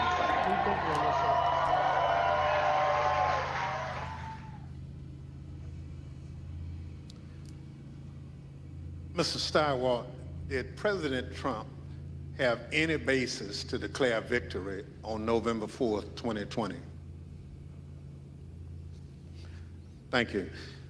Mr. Stephan also testified that President Trump had no basis for declaring victory at that point in time.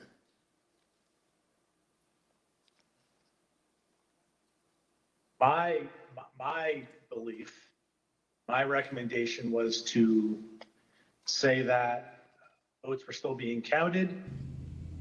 It's too early to tell, too early to call the race, but you know, we proud of the race we ran, and we, you know, think we're in good position, and we'll have more to say about this, you know, the next day or the next day, whenever we had something to say. Thank you. Mr.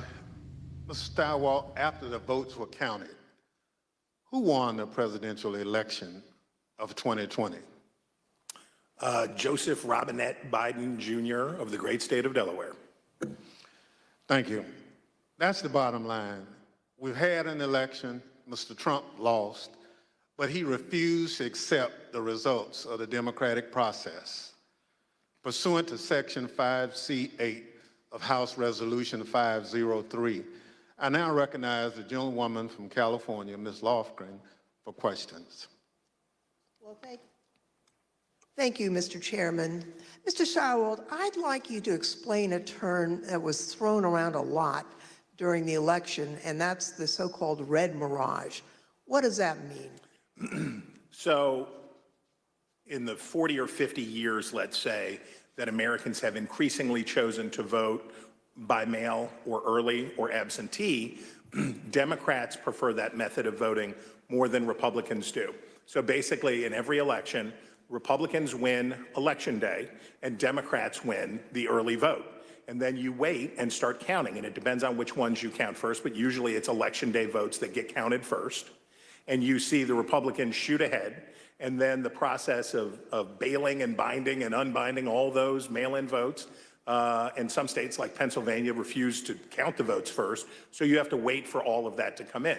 So in every election, certainly a national election, you expect to see the Republican with a lead, but it's not really a lead.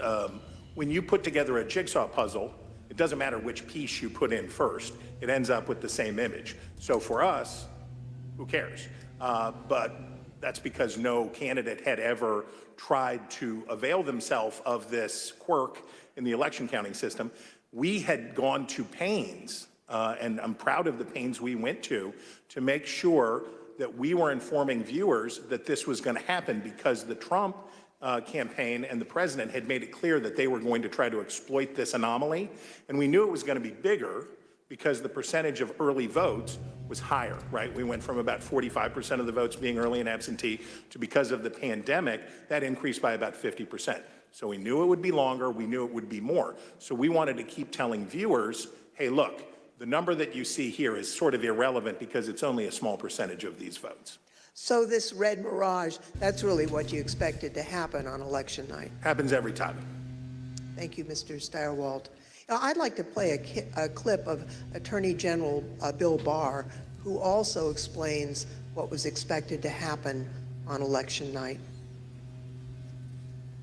Right out of the box on election night, the president claimed that there was major fraud underway. I mean, this happened, as far as I could tell, before there was actually any potential of looking at evidence. And it seemed to be based on the dynamic that at the end of the evening, a lot of Democratic votes came in, which changed the vote counts in certain states. And that seemed to be the basis for this broad claim that there was major fraud. And I didn't think much of that because people had been talking for weeks and everyone understood for weeks that that was going to be what happened on election night. Mr. Stephan obviously could not be with us today, and it's proper for him to be with his wife as they welcome their child. But he also had discussions with the president about the red mirage. That is, that it would be a long night and that early votes would favor him, but that lots more votes would be counted over the course of the night and the days after. So let's play clip 1 from our interview with Mr. Stephan. I recounted back to that conversation with him, in which I said, just like I said in 2016 was going to be a long night. I told him in 2020 that it was going to be a process again, as the early returns are going to be positive, and we're going to be watching the returns of ballots as they rolled in thereafter. So is it fair to say you're trying to present what you thought would be a realistic picture of what might happen over the course of that night, being election night? That night and the days that followed. Yeah, I always told the president the truth, and I think he expected that from me, and I told him it was going to be a process. It was going to be, we're going to have to wait and see how this turned out. So I just like I did in 2016, I did the same thing in 2020. So let's watch a short clip of President Trump speaking after he received that information from his campaign advisors. We want all voting to stop. We don't want them to find any ballots at 4 o'clock in the morning and add them to the list. So when former President Trump said that, it contradicted what his advisors had warned would happen. We all know that mail-in ballots played an important role in the 2020 election. However, President Trump continuously discouraged mail-in voting. Mr. Stephan was so concerned about the president's position on mail-in voting that in the summer of 2020, he met with President Trump along with House Minority Leader Kevin McCarthy. Let's play clip 4. Meeting that was had, in particular, I invited Kevin McCarthy to join the meeting, he being of like mind on the issue with me, in which we made our case for why we believed mail-in voting, not to be a bad thing for his campaign. The president's mind was made up, and he understands, how many times to, go to the well on a particular topic.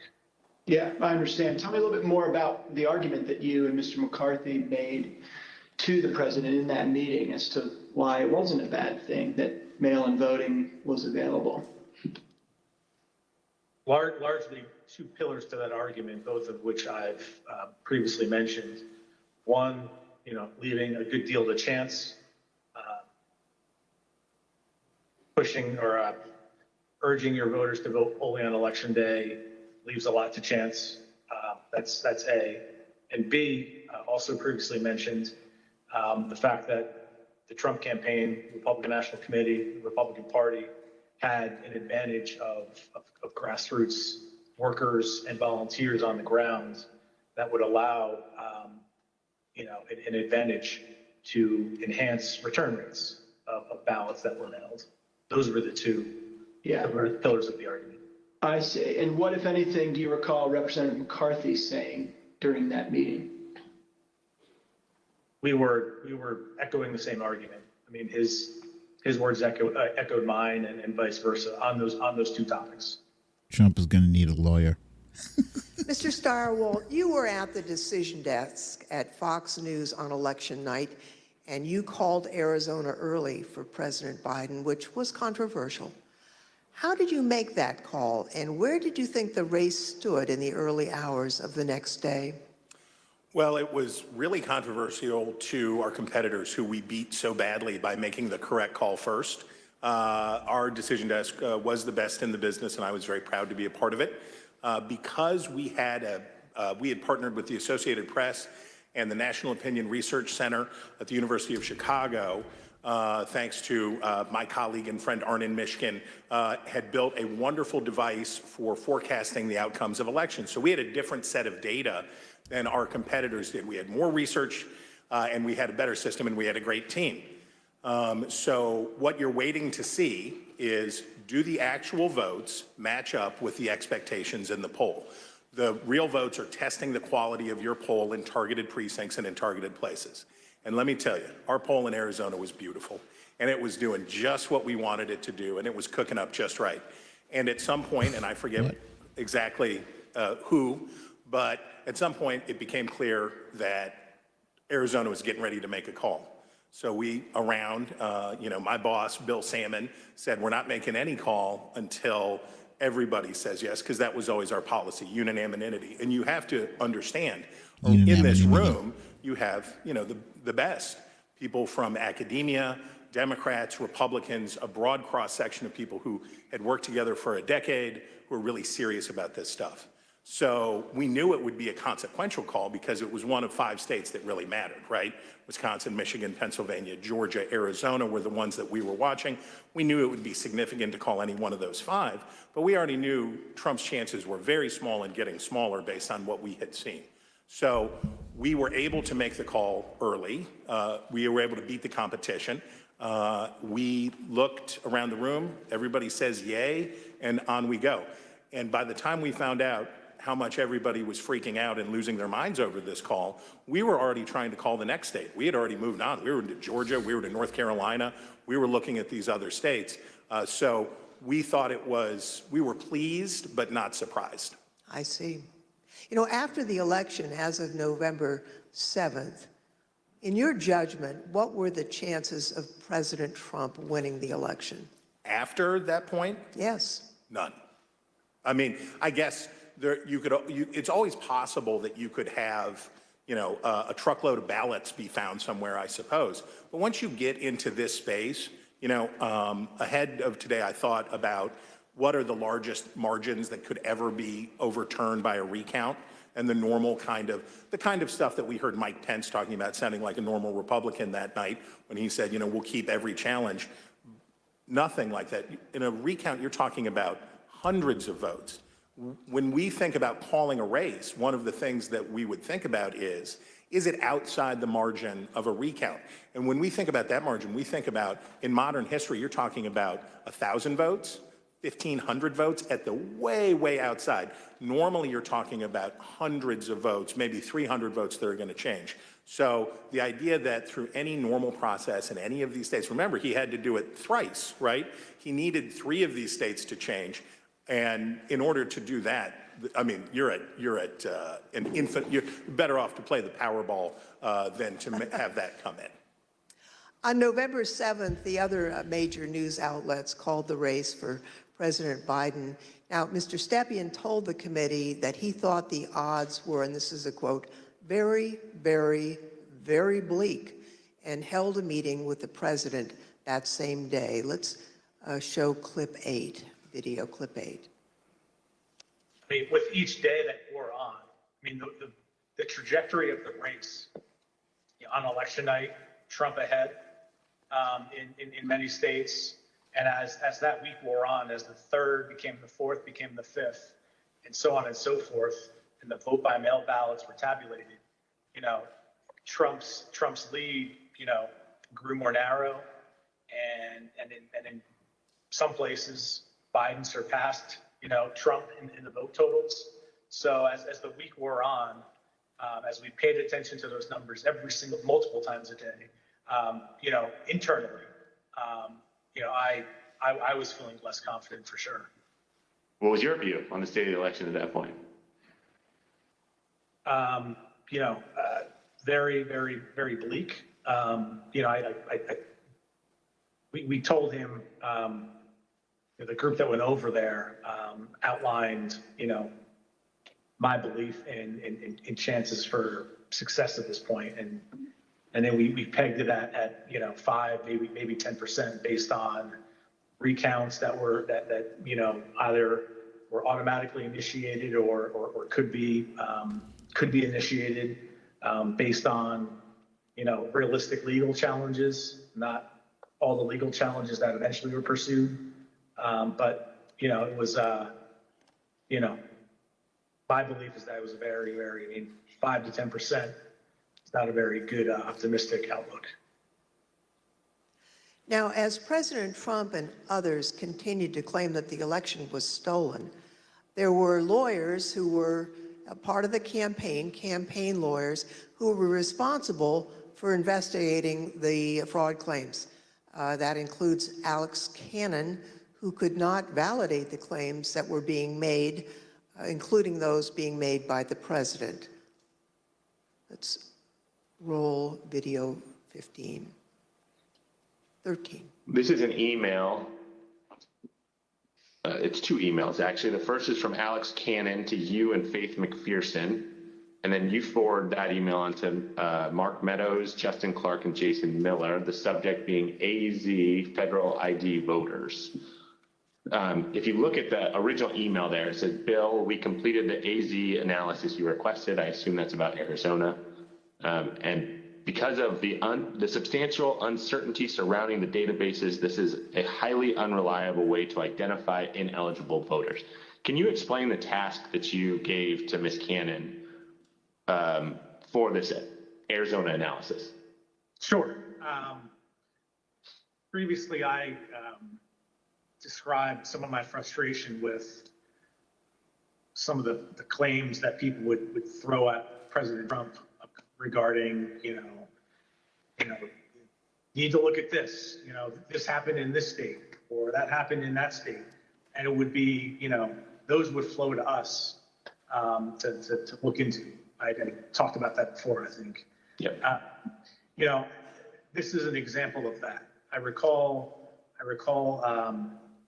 in Arizona, someone had thrown out, I believe this to be the claim, that there were thousands of illegal citizens, people not eligible to vote, having cast their ballots in Arizona. Someone had thrown out that claim to President Trump. And with, the margins being as close as they were, as I previously described, that could potentially matter. So this wild claim is thrown out, which, on its face didn't seem, realistic or possible to me. I asked Alex to look at the claim, and I haven't read this full email, but I recall the response to that. The reality of that was not illegal citizens voting in the election. I think it was like overseas voters voting in the election. So obviously, people who were eligible to vote. When these findings were passed up the chain to President Trump, he became frustrated and he replaced the campaign's legal team. Let's play clip 14. I think the president, it was during the second week where things like you displayed were occurring, where he was, growing increasingly unhappy with, his team, me, less so because I was less involved at this point, but still me, growing increasingly unhappy with Justin Clark. And that kind of, paved the way for, Justin to be moved out and Mayor Giuliani to be moved in as the person in charge of, the legal side of the campaign and for all intents and purposes, the campaign at that point. Now, when Mr. Stephan became campaign manager, he was the second Trump campaign manager for the 2020 race, and there were only about 115 days until Election Day. So let's play the video. I inherited a campaign that was, the day I was hired was, I believe, President Trump's low point in the 2020 daily average polling against President Biden. It was a campaign at a low point in the polls. It was structurally and fiscally deficient. There was a great deal wrong with the campaign in both of those areas. So most of my day spent fixing and I think I took over with 115 days left in the campaign.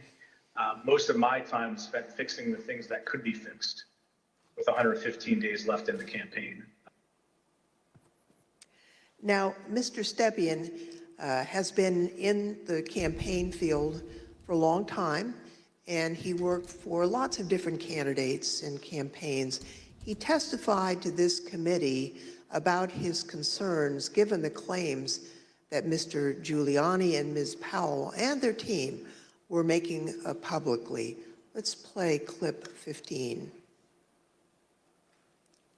Okay, and was it important for you, Mr. Stephan, to sort of pull back just for your own professional reputation? You didn't want to be associated with some of what you were hearing from the Giuliani team and others that sort of stepped in the wake of your departure? I didn't mind being categorized. There were two groups of, we called them kind of my team and Rudy's team. I didn't mind being characterized as being part of Team Normal, as reporters, kind of started to do around that point in time. I said, hours ago, early on that, I've been doing this for a long time, 25 years, and I've spanned, political ideologies from Trump to McCain to Bush to Christie, and, I could work under a lot of circumstances for a lot of varied, candidates and politicians, but a situation where, and I think along the way I've built up a pretty good, I hope, a good reputation for being honest and professional, and I didn't think what was happening was necessarily honest or professional at that point in time. So yeah, that led to me stepping away. So the president did get rid of Team Normal, and I'd like to play a clip showing that the president found the people he needed to perpetuate his claims of fraud. They saw a big truck bringing in 100,000 ballots in garbage cans, in waste paper baskets, in cardboard boxes, and in shopping baskets. And every single one of them was for Biden, because they were being notified by Smartmatic in Frankfurt that Biden was way behind, and they better come up with a lot more ballots. And we can prove every single thing I just said.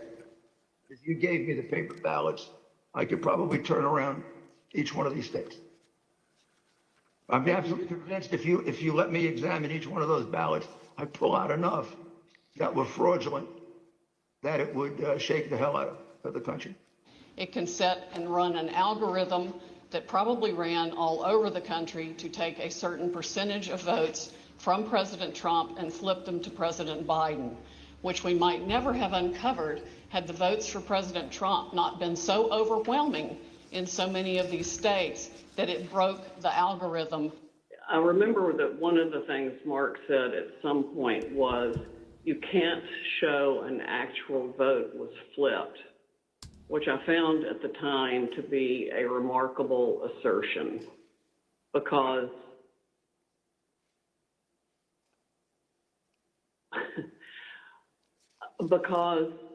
you don't have to have the gun to see the body lying on the floor bleeding out with 5 bullet holes in it was killed by a gun.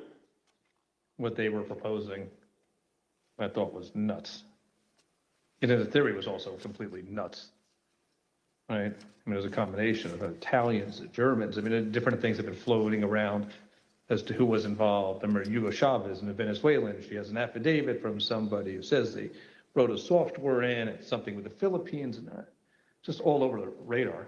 Did you ever share, Mr. Kushner, your view of Mr. Giuliani? Did you ever share your perspective about him with the president?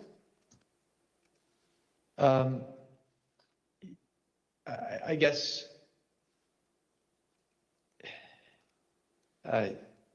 yes. Tell me what you said. Basically, not the approach I would take if I was you. Okay, and how did he react? How did President Trump react when you shared that view with him? We said, I have confidence in Rudy. I think I had conversations with probably all of our council who are signed up to assist on election day as they disengaged with the campaign. The general consensus was that the law firms were not comfortable making the arguments that Rudy Giuliani was making publicly. I seem to recall that I had a similar conversation with most all Just of so them. you guys know, that's not me I did typing. not agree with the idea of saying the election was stolen and putting out this stuff, which I told the president was bullshit. And, I didn't want to be a part of it. And that's one of the reasons that went into me deciding to leave when I did. Even Sidney Powell, defending herself in a defamation lawsuit brought by Dominion Voting Systems, argued that, quote, no reasonable person would conclude that her statements were truly statements of fact. Mr. Chairman, I yield back. I thank the witness for joining us today. The first panel is now dismissed.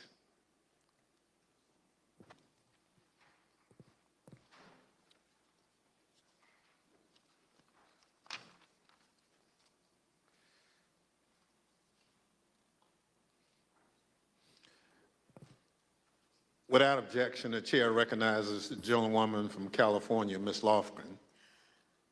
Thank you, Mr. Chairman. Last week, we presented the testimony of former Attorney General Bill Barr, who testified before this committee. Today, we present additional evidence, including his testimony that former President Trump started making claims of election fraud immediately after the election, and that Barr concluded the claims were untrue. Now, due to the length of Attorney General Barr's testimony, we're only going to include relevant portions at the hearing today. So let's play the video. The department, in fact, when we received specific and credible allegations of fraud, made an effort to look into these to satisfy ourselves that they were without merit. And I was in the posture of trying to figure out, there was an avalanche of all these allegations of fraud that built up over a number of days, and it was like playing whack-a-mole because something would come out one day and then the next day it would be another issue. Also, I was influenced by the fact that all the early claims that I understood were completely bogus and silly and usually based on complete misinformation. And so I didn't consider the quality of claims right out of the box to give me any, feeling that there was really substance here. For the first time since the election, the Attorney General spoke personally with the President on November 23rd, and this was at the White House. Let's play the video, please. So on November 23rd, I hadn't spoken to the president since the election, and in fact, as I said, since the middle of October, roughly. And it was a little getting awkward because obviously he had lost the election and I hadn't said anything to him. And so Cipollone said, I think it's time you come over here. And so I came over to meet with the president in the Oval Office, and Meadows and Cipollone were there. And the president, and this is leading up to this conversation with Kushner, the president said there had been major fraud and that as soon as the facts were out, the results of the election would be reversed. And he went on this for quite a while, as he's prone to do. And then he got to something that I was expecting, which is to say that apparently the Department of Justice doesn't think that it has a role of looking into these fraud claims. So I said, you know, that has to be the campaign that raises that with the state. The department doesn't take side in elections, and the department is not an extension of your legal team. And our role is to investigate fraud, and we'll look at something if it's specific, credible, and could have affected the outcome of the election. And we're doing that, and it's just not. They're just not meritorious. They're not panning out. And as I walked out of the Oval Office, Jared was there with Dan Scavino, who ran the president's social media, and who I thought was a reasonable guy and believe is a reasonable guy. And I said, how long is he going to carry on with this stolen election stuff? Where's this going to go? And by that time, Meadows had caught up with me and leaving the office, and caught up with me and said that he said, look, I think that he's becoming more realistic and knows that there's a limit to how far he can take this. And then Jared said, you know, yeah, we're working on this. We're working on it. Even after his attorney general told him his claims of election fraud were false, President Trump continued to promote these claims. I felt that things continued to deteriorate between the 23rd and the weekend of the 29th. And then on November 29th, he appeared on Maria Bartiromo's show, Sunday Futures, I believe it was. And he said that the department was missing in action. Well, no, we had glitches where they moved thousands of votes from my account to Biden's account. And these are glitches. So they're not glitches, they're theft. They're fraud, absolute fraud. This election was over, and then they did dumps. They call them dumps, big, massive dumps in Michigan and Pennsylvania and all over. How the FBI and Department of Justice, I don't know, maybe they're involved, but how people are allowed to get away from this stuff with this stuff is unbelievable. Now, spurred by what he saw, Barr told the Associated Press on December 1st that there was no evidence of election fraud. And immediately after Attorney General Barr's statement went public, Mr. Trump berated and he nearly fired Barr. But Barr persisted in telling the president that there was no evidence to support the fraud claims. This got under my skin, but I also felt it was time for me to say something. So I set up a lunch with the AP reporter, Mike Balsamo, and I told him at lunch, I made this statement that to date we have not seen fraud on a scale that could have affected a different outcome in the election. I had a later meeting scheduled at the White House at 3 o'clock with Meadows. This was previously scheduled, so I knew this was going to come up, and I went over there and I told my secretary that I thought I would probably be fired and told not to go home. I mean, not to go back to my office. So I said, you might have to pack up for me. And so when I got over there, I met with the chief of staff. He said the president was angry. He didn't really get into the issue of the fraud. And then I went up to Pat Cipollone's office and we were talking with each other. And the word came down that he wanted us both to go to the Oval. And the president was as mad as I've ever seen him, and he was trying to control himself. And the president said, well, this is killing me. You didn't have to say this. You must have said this because you hate Trump. You hate Trump. And then he raised the big vote dump, as he called it, in Detroit. And that, he said people saw boxes coming into the counting station at all hours of the morning and so forth. And I explained to him that at that point, I knew the exact number of precincts in Detroit. I think it was 630 something. I said, Mr. President, there are 630 precincts in Detroit. And unlike elsewhere in the state, they centralized the counting process. So they're not counted in each precinct. They're moved to counting stations. And so a normal process would involve boxes coming in at all different hours. So there's nothing. And I said, did anyone point out to you, did all the people complaining about it point out to you, you actually did better in Detroit than you did last time? I mean, there's no indication of fraud in Detroit. And I told him that the stuff that his people were shoveling out to the public was bullshit. I mean, that the claims of fraud were bullshit. And, you know, he was indignant about that.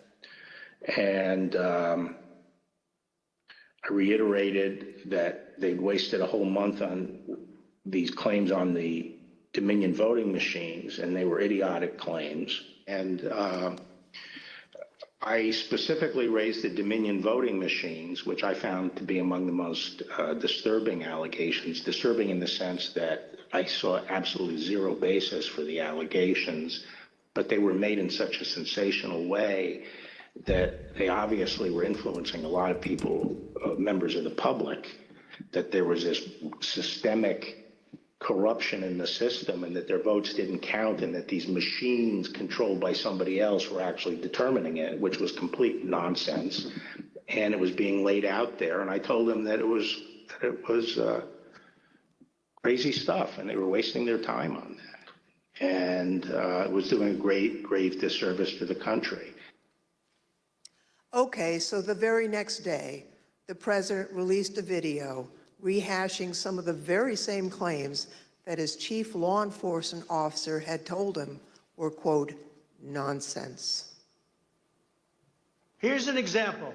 This is Michigan.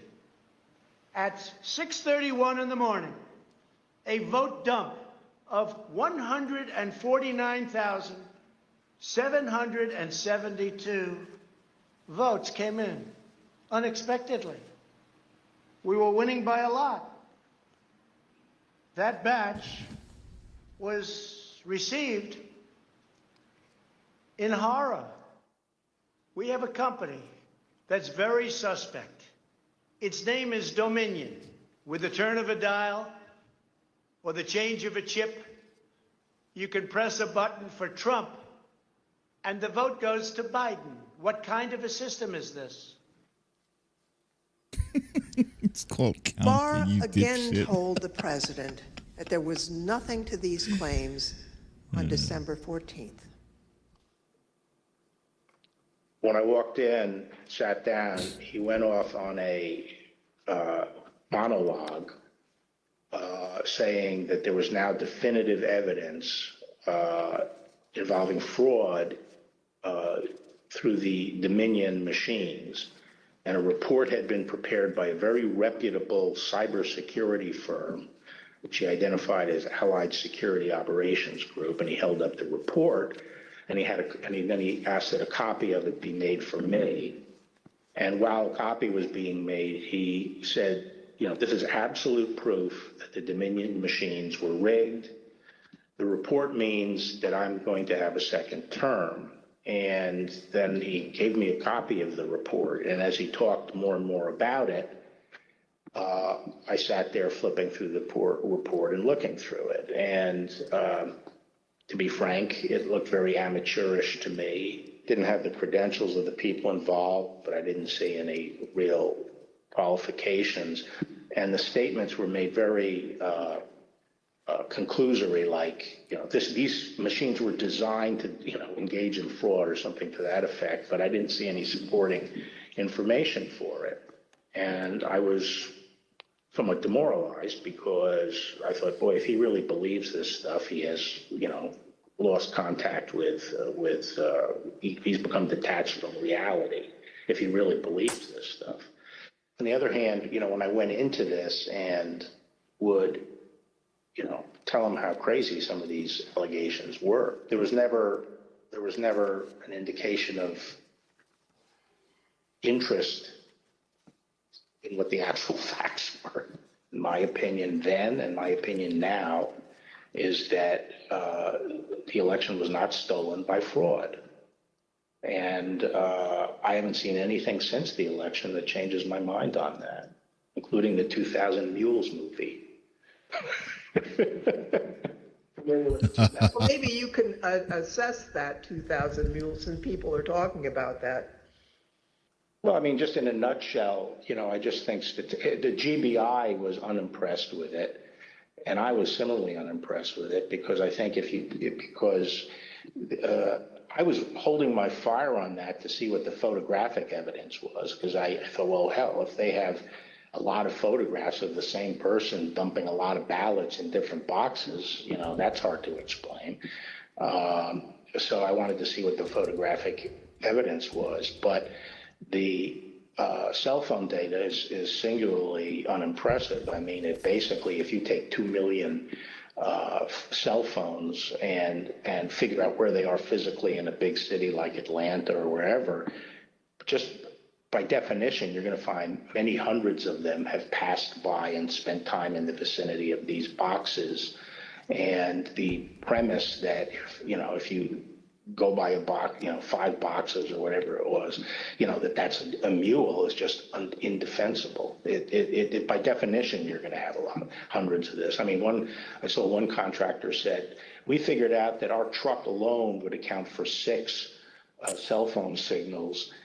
This was some kind of contractor, and our route would take us by these things on a regular basis. So but then when the movie came out, I think the photographic evidence in it was completely I mean, there was a little bit of it, but it was lacking. It didn't establish widespread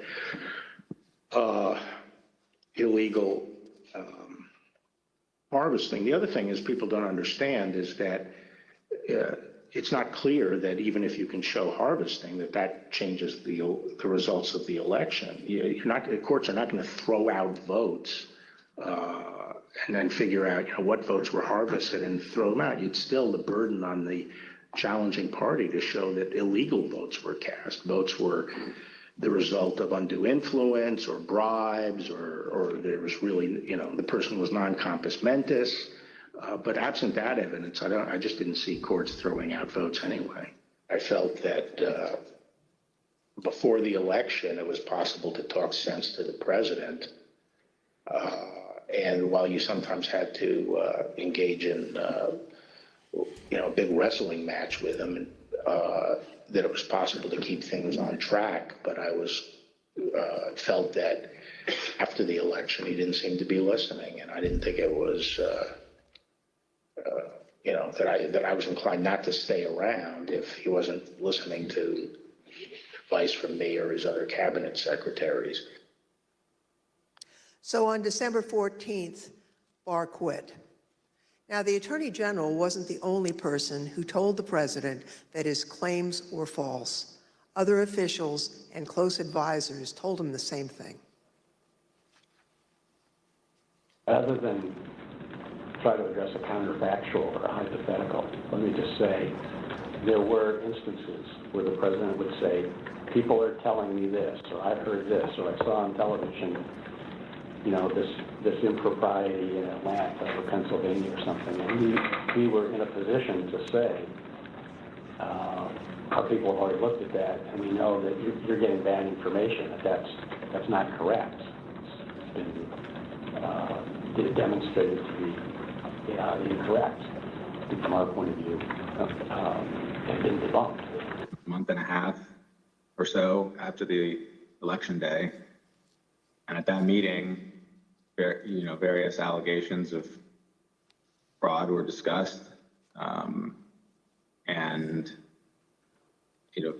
Eric and Pat didn't, told the group, the president included, that none of those allegations had been substantiated to the point where they could be the basis for any litigation challenge to the election. President Trump's own vice president and his top advisors also knew that there wasn't evidence to support the claims that the president was making. Anyone else other than Mr. Meadows who asked you about the status outside of your legal group, Mr. Morgan and the others you mentioned, anyone else who asked you the status of what you were finding in your assessment of it? Yes, sir. Who's that? Peter Navarro. When did you talk to Mr. Navarro? Mid-November. Around the same time as Mr. Meadows? Yes, sir. And tell me about that conversation. I recall him asking me questions about Dominion and maybe some other categories of allegations of voter fraud. And I remember telling him that I didn't believe the Dominion allegations because I thought the hand recount in Georgia would resolve any issues with a technology problem and with Dominion or Dominion flipping votes. And I mentioned at that time that the CISA, Chris Krebs, had recently released a report saying that the election was secure. And I believe Mr. Navarro accused me of being an agent of the deep state working with Chris Krebs against the president. And I never took another phone call from Mr. Navarro. Anyone else besides Mr. Meadows, Mr. Navarro, Mr. Hirschman that you had discussions with inquiring about what you were finding in your review of the allegations that were pouring in?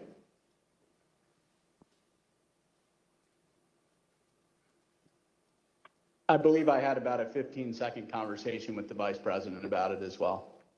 When was that? During one of the visits to the White House. I don't know which one. I think it was the first one in November. I had met him briefly at the campaign, and he remembered me and saw me. And he asked what I was doing on the campaign, and I told him that, we were looking into some of the issues related to voter fraud.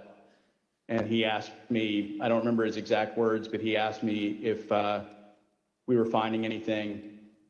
And I said that I didn't believe we were finding it, or I was not personally finding anything sufficient to alter the results of the election.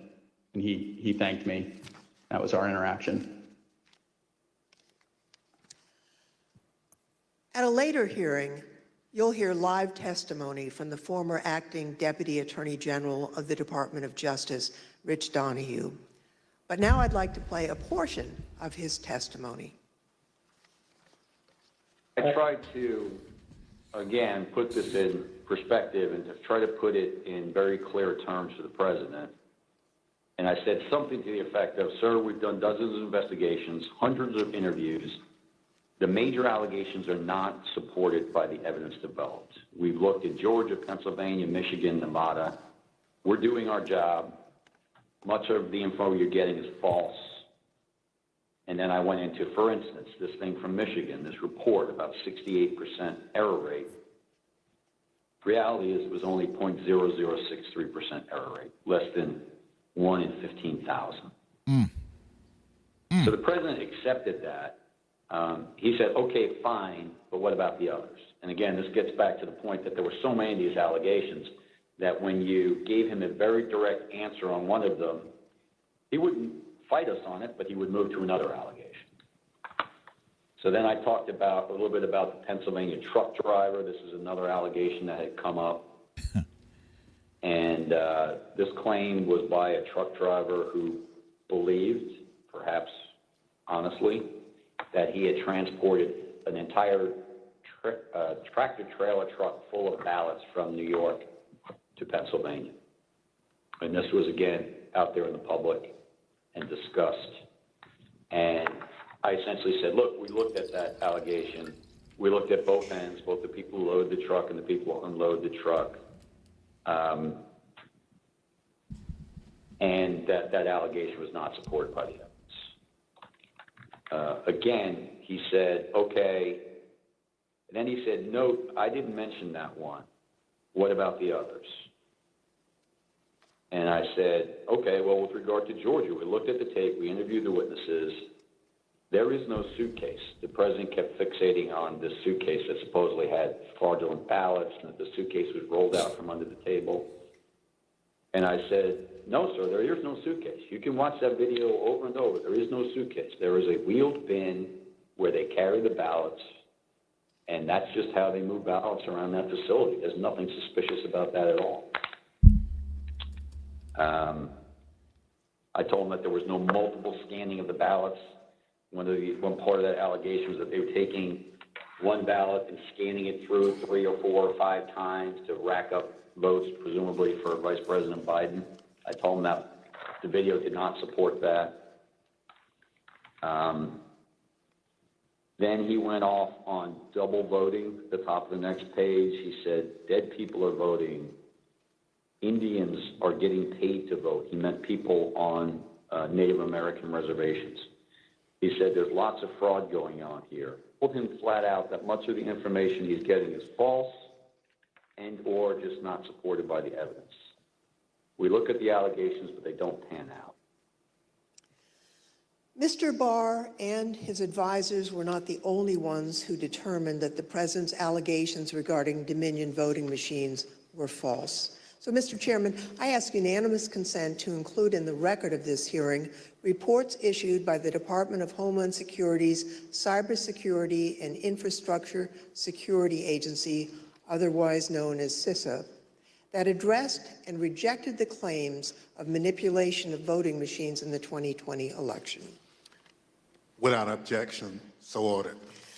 Thank you, Mr. Chairman. I also ask unanimous consent to include in the record a report prepared by the Michigan Senate Oversight Committee that disproved claims of election fraud in Michigan, as well as a statement by 59 of the country's leading election security scientists, noting the absence of any credible evidence that the 2020 election had been altered through technical compromise, and 5 other reports from organizations and individuals confirming there was no widespread fraud in the 2020 election or describing the spread of the former president's lies. Without objection, so ordered. Thank you, Mr. Chairman, and I yield back. Pursuant to the order of the committee for today, the chair declares the committee in recess for a period of approximately 10 minutes.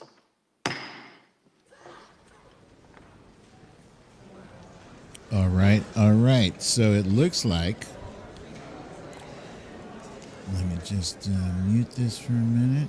It looks like this thing is on a break, and it's great news for me because I desperately need to heat up my Java.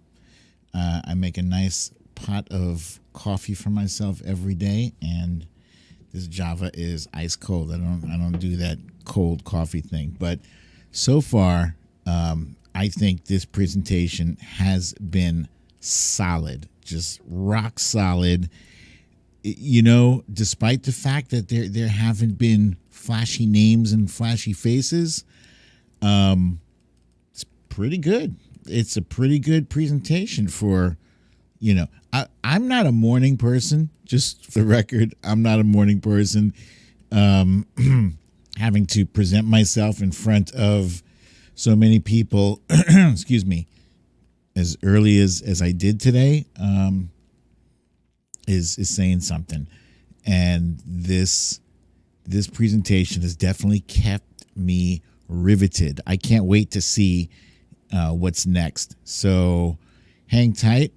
I'm going to put on my chill tunes that I know that you guys do enjoy to listen to, and I'm gonna, as I said, gonna go and get myself some hot Java, and I should be back in 2 or 3 minutes or so.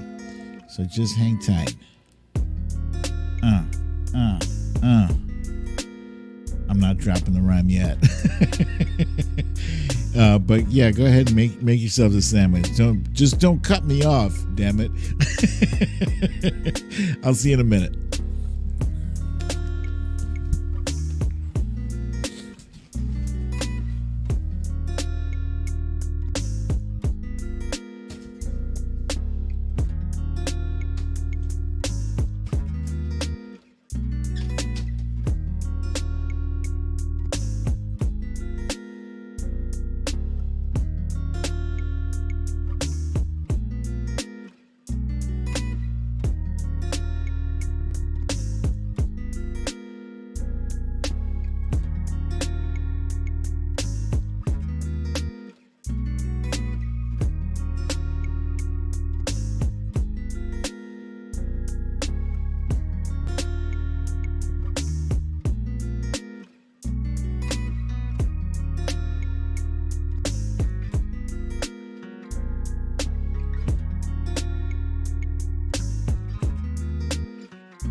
So while I was waiting for my my Java to heat up, the TV, I had the TV on MSNBC, and there was a bit of commentary from Andrea Mitchell. Boy, what is it with this spam? Excuse me.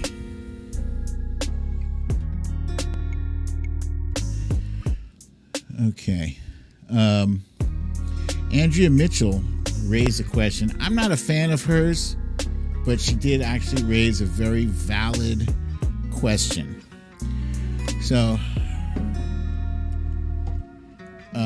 we have seen person after person, testimony after testimony today saying that Trump kept fighting everybody. He kept, this person said there's no fraud. Then he goes to the next person. This person says no fraud. Everybody was like, there's no fraud. And he's like, and he persisted. So the question is, does the fact that he was so persistently going after these, pursuing these allegations of fraud, does it undermine the premise, the underlying premise of these proceedings, that he did in fact believe that the election had been stolen from him? Because it makes a big difference. If he knew, let's say he knew that, if he knew he lost and he persisted to spread the big lie, it's one thing, because in his mind it's not a lie, right? Wait, excuse me. If he knew he lost and continued to spread the big lie, then he's dead wrong. But if he believed in his brain, if he believed in his mind that it was in fact stolen, then kind of hard to prove intent if he 100% believed that this thing was stolen. And based on his behavior, it's kind of tough. Watcher Soko said, brain.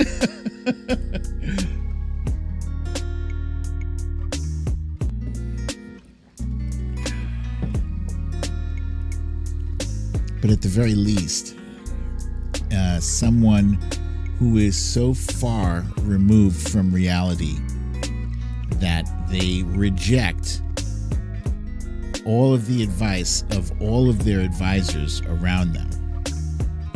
You definitely cannot afford to have someone like that in office ever again.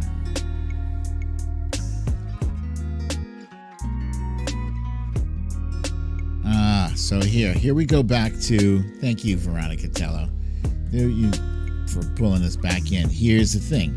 He saw results in the day after results were called. He said before the election it would be rigged if he lost. So he's already locked himself. He's already disingenuous, good Lord. Anonymity. He's already locked himself into an unreasonable stance where if he loses, then it's rigged. So right there is the intent, I think. Here's Philosophy saying, as president, he has a sworn responsibility to transfer power without complaint. Never has there been any true evidence of fraud. He gets no right to stir that pot. Indeed.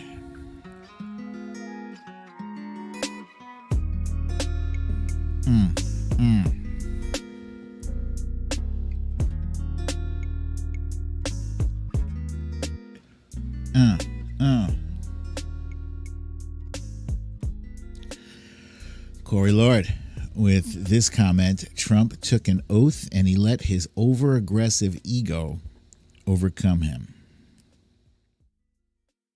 Agreed. Oh, by the way, you guys,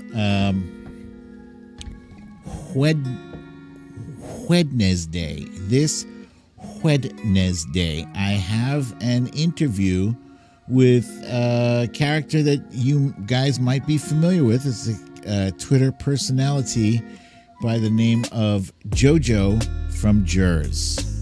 Jojo from Jers will join Brooklyn Dad on Wednesday at 5:30 p.m. Eastern Time.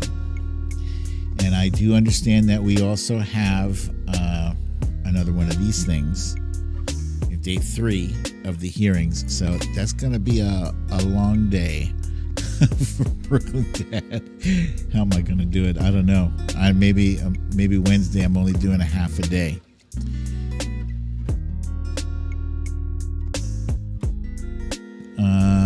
Cindy C says, can't believe you have a Mr. Right cup when you're a Dem.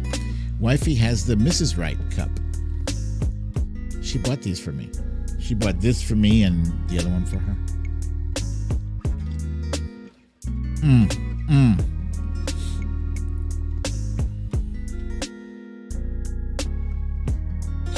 Yeah, JoJo from Jers has been, she's been posting some fire of late. It's, she's been, and somebody asked me, I forget who asked me earlier about my t-shirt. This says, "You need to leave," which is probably the longest running joke I have ever ran. Oh, wait. Is that, hang on. People are being sworn in. My bad. Let's get this The thing whole started. truth and nothing but the truth. So help you God. Thank you. Please be seated.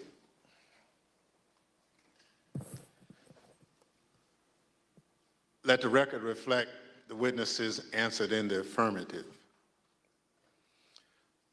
Pursuant to Section 5C8 of House Resolution 503, I now recognize the gentlewoman from California, Ms. Lofgren, for questions. Thank you, Mr. Chairman. Before the break, I think you all heard Mr. Barr and Mr. Donoghue talk about the false claims that Mr. Trump and his supporters made about suitcases of fake ballots in Georgia. We have a witness here today who thoroughly investigated that issue. Mr. Pack, I want to thank you for appearing before us today. You were appointed by President Trump to serve as the U.S. Attorney for the Northern District of Georgia, and you served from 2017 until January of 2021. You were the lead federal prosecutor there and worked for the Department of Justice under then Attorney General Bill Barr. Now, were you ever asked by Attorney General Barr to investigate claims of voter fraud in the 2020 election? And if so, what were those claims? Thank you, Congressman Lofgren. Thank you for the question. Approximately December 4th, I believe, of 2020, Attorney General Barr and I had a conversation about an unrelated case to the case at issue. At the end of the conversation, Mr. Barr had asked me if I had seen a certain videotape that was being reported in the news where Mr. Giuliani, in a Senate subcommittee hearing that was held the day before, May 3rd, showed a videotape of a purportedly a security tape at the State Farm Marina in Atlanta, which is also in Fulton County in the city of Atlanta. City of, yes. At the time, Mr. Barr asked me that he had made a public statement that he had not seen any widespread election fraud that would question the outcome of the election. And because of the videotape and the serious allegation that Mr. Giuliani was making with respect to the suitcase full of ballots purported in the video, he asked me to find out what I could about it, because he had envisioned that in some days after our call that he was going to go to the White House for a meeting, and then that issue might come up. He asked me to make it a priority to get to the bottom of, just try to substantiate the allegation made by Mr. Giuliani. Thank you. I understand the Georgia Secretary of State's office investigated those State Farm Marina allegations and didn't find any evidence of fraud. What did you find when your office conducted its own investigation? We found that the suitcase full of ballots, the alleged black suitcase that was being seen pulled from under the table, was actually an official lockbox where ballots were kept safe. We found out that there was a mistake in terms of a misunderstanding that they were done counting ballots or tallying ballots for the night, and the partisan watchers that was assigned by each of the respective parties were announced to send home. But once they realized the mistake, someone from the Secretary of State's office had indicated that, no, we're not done for the night. You need to go ahead and continue counting. So once they packed up the lockbox full of ballots, they brought back the official ballot box again and continued to tally the ballots from the lockbox. Unfortunately, during the Senate hearing, Mr. Giuliani only played a clip that showed them pulling out the official ballot box from under the table and referring to that as a smoking gun of a fraud in Fulton County. But in actuality, in review of the entire video, it showed that that was actually an official ballot box that was kept underneath the tables. And then we saw them pack up because of the announcement that they thought they were done for the night. And then once the announcement was made that you should continue counting, they brought the ballot box out and they continued to count. The FBI interviewed the individuals that are depicted in the videos that purportedly were double, triple counting of the ballots, and determined that nothing irregular happened in the counting, and the allegations made by Mr. Giuliani were false. Thank you very much. I'd like to play again a testimony from Mr. Donoghue, who appeared before the committee before today. Mr. Donoghue, we talked at some length about whether or not the White House or the president was informed about the Antrim report. On the results of the investigations, the interviews that have gone on Fulton County, how would those results have been communicated to the White House, to the president? I don't know how they were initially communicated. I do know that they came up in subsequent conversations with the president, and Dag Rose and I essentially told him, we looked into that, and it's just not true. Okay, so he was informed. I told the president myself that several times in several conversations, that these allegations about ballots being smuggled in a suitcase and run through the machine several times, it was not true. That we looked at the video, we interviewed the witnesses, it was not true. Mr. Pack, after you left the U.S. Attorney's Office on January 4th, 2021, did the next U.S. Attorney there, I think Mr. Trump's personal pick, Bobby Christine, did he investigate any remaining claims of fraud? And if so, did he find any evidence that supported the president's claims of voter fraud? It is my understanding that Mr. Christine continued any investigations that were pending at the time of my departure, but he was unable to find any evidence of fraud that affected the outcome of the election. So after investigating the president's and Mr. Giuliani's claims about voter fraud in Georgia, is it your view today that there was no evidence of widespread fraud sufficient to undermine confidence in the outcome of the election in Georgia?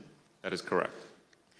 Thank you, Mr. Pack. And I want to thank you also for the service that you've given to our country. We appreciate that. Next, I'd like to turn to President Trump's false allegations about election integrity in Philadelphia. The Attorney General discussed these allegations at some length. You know, the idea, the president has repeatedly suggested that there was some kind of outpouring of unexpected votes in inner city areas like Philadelphia. As recently as January 13th, when he walked off the NPR set, he was asked by the interviewer, what's your evidence of fraud? And he said, more people voted in Philadelphia than there were voters. And that was absolute rubbish. The turnout in Philadelphia was in line with the state's turnout. And in fact, it was not as impressive as many suburban counties. And there was nothing strange about the Philadelphia turnout. It wasn't like there was all these unexpected votes that came out in Philadelphia. So, I think once you actually look at the votes, and then there's an obvious explanation. For example, in Pennsylvania, Trump ran weaker than the Republican ticket generally. He ran weaker than two of the state candidates. He ran weaker than the congressional. What the? Hang on, resume. There we go. Oi. Attention homeowners. Can we install one of our designer metal roofs on your home? We're looking. So that does not suggest that the election was stolen by fraud. How about Pennsylvania and Bill McSwain? We were talking to the U.S. Attorney in Philadelphia about an alleged discrepancy between the number of absentee ballots issued and the number of ballots cast. Right. So that was one of the big ones for a period of time. I think that was raised at Gettysburg by Giuliani or something like that. But it kept on being repeated, and I found it annoying because it didn't seem that it was right. So I called McSwain, and he got back to me. He said, no, the problem is that Mastriano threw out this number, and what he did was he mixed apples and oranges. He took the number of applications for the Republican primary, and he compared it to the number of absentee votes cast in the general election. But once you actually go and look and compare apples to apples, there's no discrepancy at all. And, that's one of the, I think at some point I covered that with the president. We have another witness here today who has detailed knowledge about the election process in Philadelphia. Mr. Schmid, at the time of the 2020 presidential election, you were serving as the only Republican member of Philadelphia's three-member city commission, which is responsible for overseeing elections throughout the city. Is that correct? That's correct, Congressperson. So President Trump made numerous claims regarding fraudulent voting practices in Philadelphia, including the claim that dead people were voting. In fact, Mr. Giuliani told Pennsylvania state legislators that 8,000 dead people voted in Pennsylvania. You investigated those claims of voter fraud. Can you tell us what you found? Not only was there not evidence of 8,000 dead voters voting in Pennsylvania, there wasn't evidence of 8. We took seriously every case that was referred to us, no matter how fantastical, no matter how absurd, and took every one of those seriously, including these. As it turns out, even Mr. Trump's campaign lawyers knew that the dead voter claims weren't valid. I guess the crooks in Philadelphia are disappointed in this. They only submitted 8,021 ballots from dead people, mail-in ballots for dead people. Probably easier for dead people to submit mail-in ballots than it is to vote in person. Rudy was at this stage of his life and the same ability to manage things at this level or not. And obviously, I think Bernie Kerik publicly said it. They never proved the allegations that they were making, and they were trying to develop.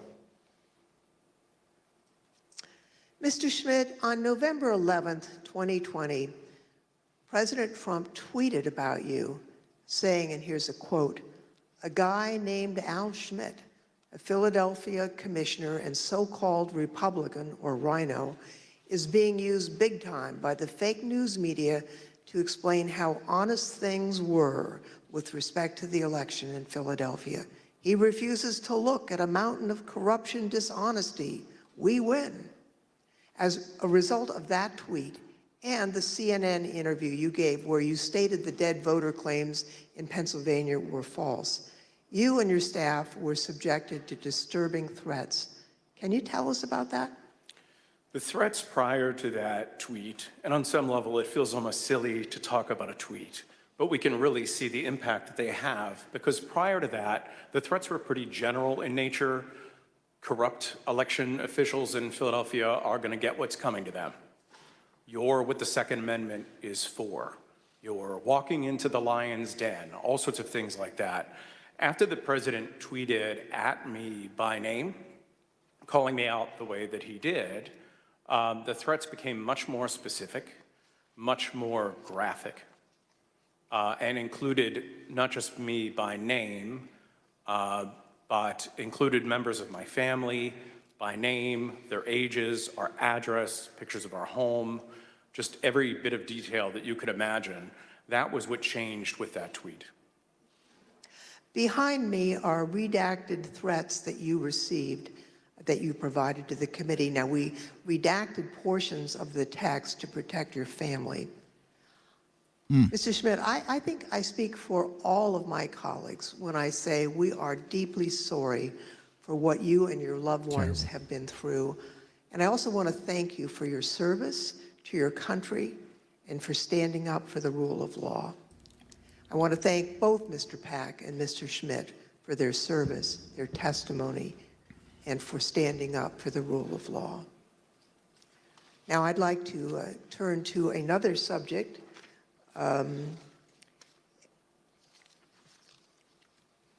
courts in our country provide a legitimate venue for campaigns to challenge what they view as irregular election practices. Now, courts have the final say on how the law applies to those challenges. We have a renowned legal expert here to address the Trump campaign's activities in court. Mr. Ginsberg, you spent your entire career representing Republicans in election-related litigation. You served as the National Counsel on Republican presidential campaigns in 2000, in 2004, and in 2012. You played a key role in the 2000 Florida recount that led to the Supreme Court's decision in Bush v. Gore. You served as the co-chair of the Presidential Commission on Election Administration. I think it's fair to say you're the most prominent Republican lawyer who's litigated in the election field. Now, you've analyzed the Trump campaign's litigation pretty carefully.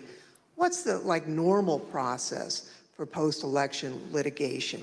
How is the Trump campaign's different from the kinds of post-election litigation you've been involved in and know about?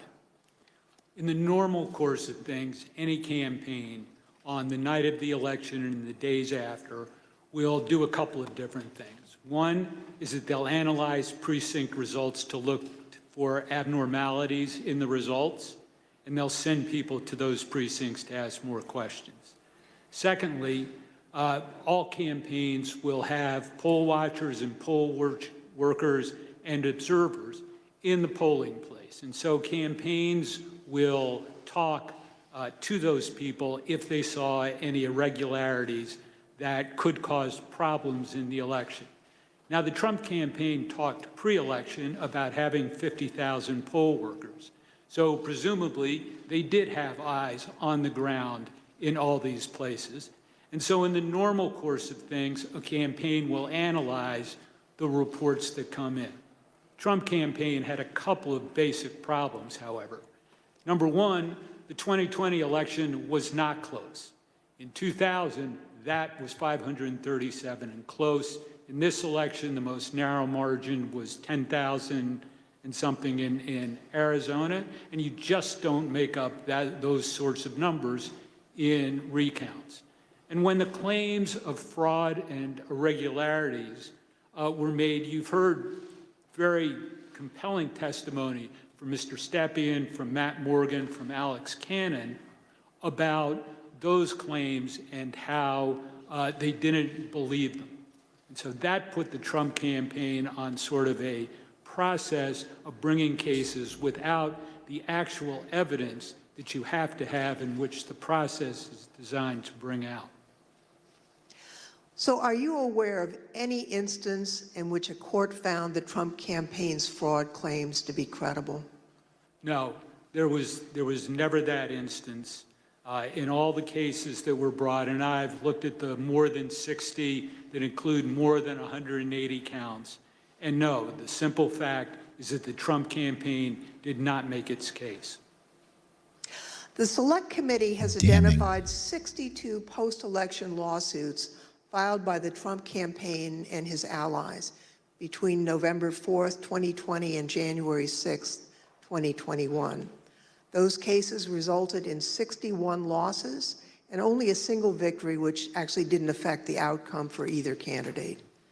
Despite those 61 losses, President Trump and his allies claim that the courts refused to hear them out, and as a result, they never had their day in court. Mr. Ginsberg, what do you say about the claims that Mr. Trump wasn't given an opportunity to provide the evidence they had of voter fraud? Did they have their day in court? They did have their day in court. About half of those cases that you mentioned were dismissed at the procedural stage for a lack of standing. The proper people didn't bring the case, or there wasn't sufficient evidence and it got dismissed on a motion to dismiss. But in the other, there was discussion of the merits that was contained in the complaints. And in no instance did a court find that the charges of fraud were real. And it's also worth noting that even if the Trump campaign complained that it did not have its day in court, there have been post-election reviews in each of the 6 battleground states that could have made a difference.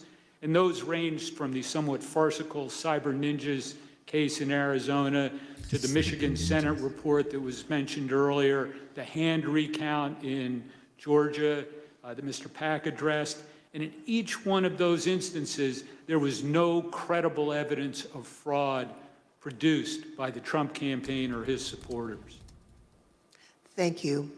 You know, as Mr. Ginsberg has explained, there are no cases where the Trump campaign was able to convince a court that there was widespread fraud or irregularities in the 2020 election.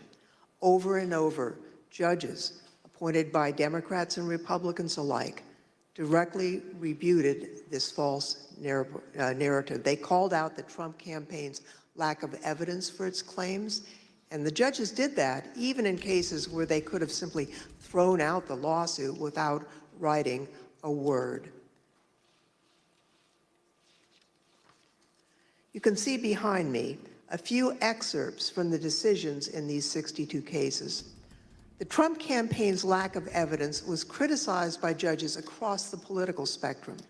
In Pennsylvania, a Trump-appointed judge concluded, quote, "Charges require specific allegations and proof. We have neither here." Another Trump-appointed judge warned that if cases like these succeeded, quote, "Any disappointed loser in a presidential election able to hire a team of clever lawyers could flag claimed deviations from election results and cast doubt on election results." The list goes on and on. Allegations are called, quote, "an amalgamation of theories, conjecture, and speculation." In another, strained legal arguments without merit, unsupported by evidence, derived from wholly unreliable sources, a fundamental and obvious misreading of the Constitution. The rejection of President Trump's litigation efforts was overwhelming. 22 federal judges appointed by Republican presidents, including 10 appointed by President Trump himself, and at least 24 elected or appointed Republican state judges dismissed the president's claims. At least 11 lawyers have been referred for disciplinary proceedings due to bad faith and baseless efforts to undermine the outcome of the 2020 presidential election. Rudy Giuliani had his license to practice law suspended in New York. And just this week, a newly filed complaint will potentially make his suspension from practicing law in D.C. permanent. Good. And as we've just so heard good. from perhaps the most preeminent Republican election lawyer in recent history, the Trump campaign's unprecedented effort to overturn its election loss in court was a deeply damaging abuse of the judicial process. As stated by U.S. District Court Judge David Carter, this was, quote, a coup in search of a legal theory. Thank you, Mr. Chairman. I yield back. I want to thank our witnesses for joining us today. The members of the Select Committee may have additional questions for today's witnesses, and we ask that you respond expeditiously in writing to those questions. Without objection, members will be permitted 10 business days to submit statements for the record, including opening remarks and additional questions for the witnesses. The second panel of witnesses is now dismissed.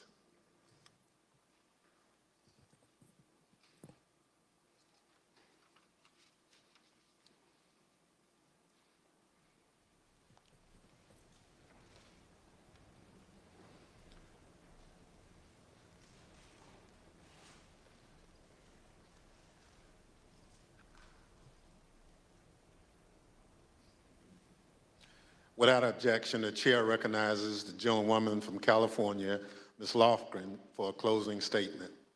Thank you. Wow. Thank you, Mr. Chairman. Now that we understand the litigation efforts by President Trump and his allies, I'd like to present additional actions taken by the Trump campaign during this time. President Trump continued to push the stolen election narrative, even though he and his allies knew that their litigation efforts making the same claim had failed. It's worth pointing out that litigation generally does not continue past the safe harbor date of December 14th. But the fact that this litigation went on, well, that decision makes more sense when you consider the Trump campaign's fundraising tactics. Because if the litigation had stopped on December 14th, there would have been no fight to defend the election and no clear path to continue to raise millions of dollars. Mr. Chairman, at this time, I'd ask for unanimous consent to include in the record a video presentation describing how President Trump used the lies he told to raise millions of dollars from the American people. These fundraising schemes were also part of the effort to disseminate the false claims of election fraud.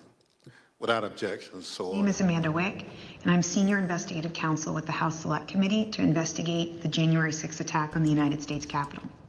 Between Election Day and January 6th, the Trump campaign sent millions of fundraising emails to Trump supporters, sometimes as many as 25 a day. The emails claimed the, quote, left-wing mob was undermining the election, implored supporters to, quote, step up to protect the integrity of the election, and encouraged them to, quote, fight back. But as the Select Committee has demonstrated, the Trump campaign knew these claims of voter fraud were false, yet they continued to barrage small-dollar donors with emails, encouraging them to donate to something called the Official Election Defense Fund. The Select Committee discovered no such fund existed. I don't believe there is actually a fund called the Election Defense Fund. Is it fair to say that the Election Defense Fund was another, I think we called it a marketing tactic? Yes. This is great. And tell us about these funds as marketing tactics. Just a topic matter. It should be illegal. Where money could potentially go to be, how money could potentially be used.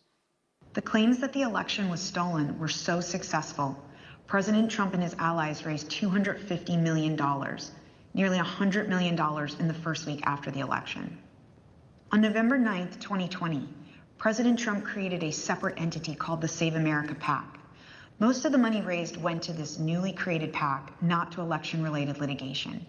The Select Committee discovered that the Save America PAC made millions of dollars of contributions to pro-Trump organizations, including $1 million to Trump Chief of Staff Mark Meadows' charitable foundation, $1 million to the America First Policy Institute, a conservative organization which employs several former Trump administration officials, $204,857 to the Trump Hotel Collection, and over $5 million to Event Strategies, Inc., the company that ran President Trump's January 6th rally on the Ellipse. All of us here today do not want to see our election victory stolen by emboldened radical left Democrats, which is what they're doing. The evidence developed by the Select Committee highlights how the Trump campaign aggressively pushed false election claims to fundraise, telling supporters it would be used to fight voter fraud that did not exist. The emails continued through January 6th, even as President Trump spoke on their lips. 30 minutes after the last fundraising email was sent, the Capitol was breached.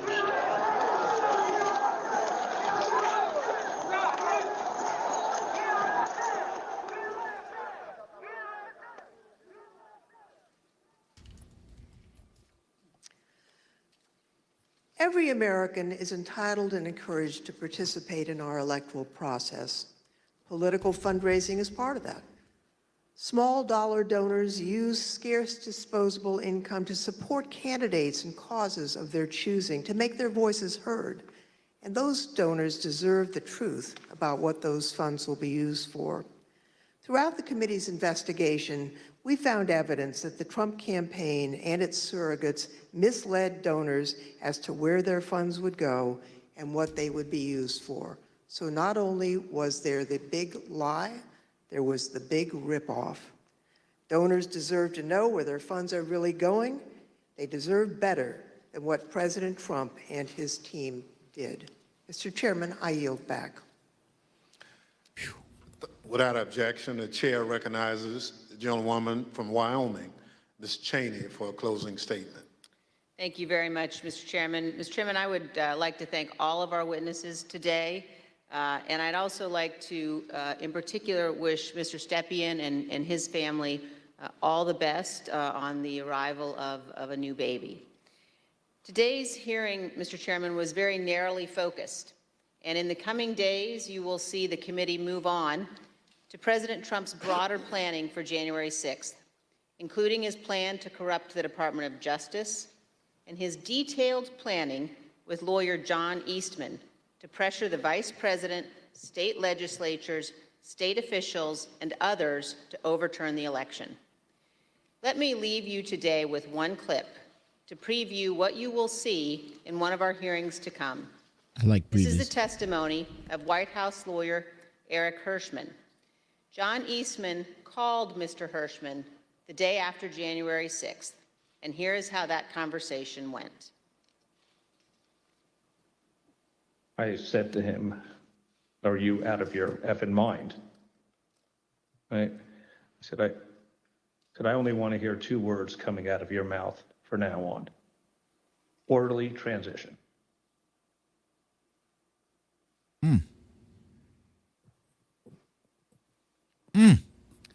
Thank you, Mr. Chairman. I yield back. She paused for effect. At the conclusion of last week's hearing, we showed you a video of rioters explaining why they had come to Washington on January 6th. It was because Donald Trump told them to be here. Today, we heard about some of the lies Donald Trump embraced and amplified when it became clear he didn't have the numbers of votes to win the election.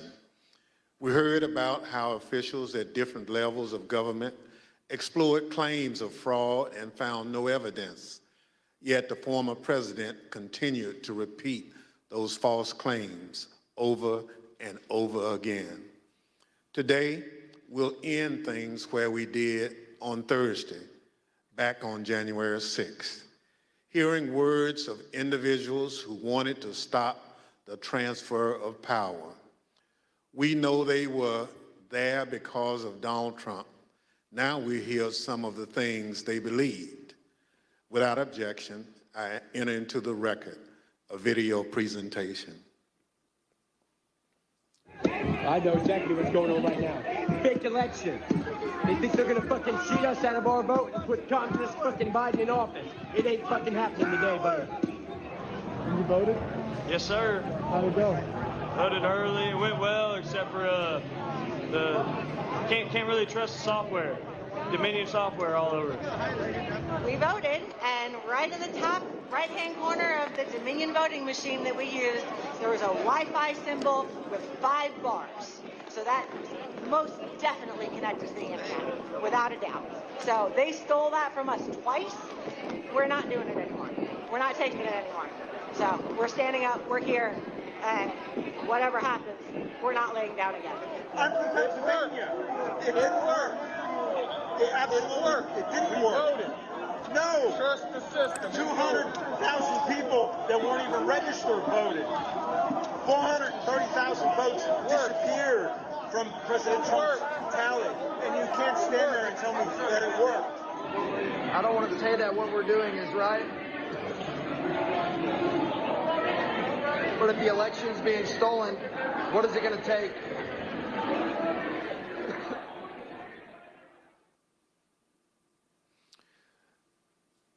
The chair requests those in the hearing room remain seated until the Capitol Police have escorted members from the room.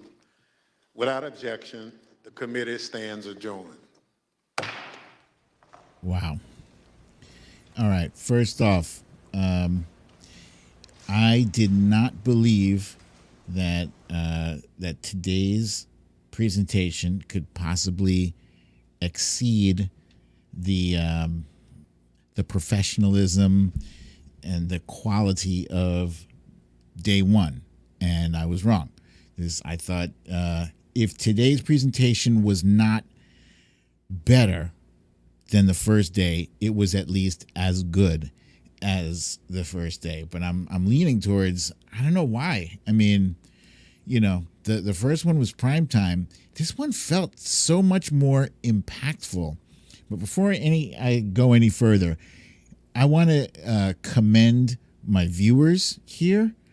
You guys were fantastic, let me just say. And that's not, I do say things like that because this is one of the best audiences of all time ever. But you guys in particular, you make very insightful comments. Some of them were hilarious. I could not contain my laughter during the broadcast.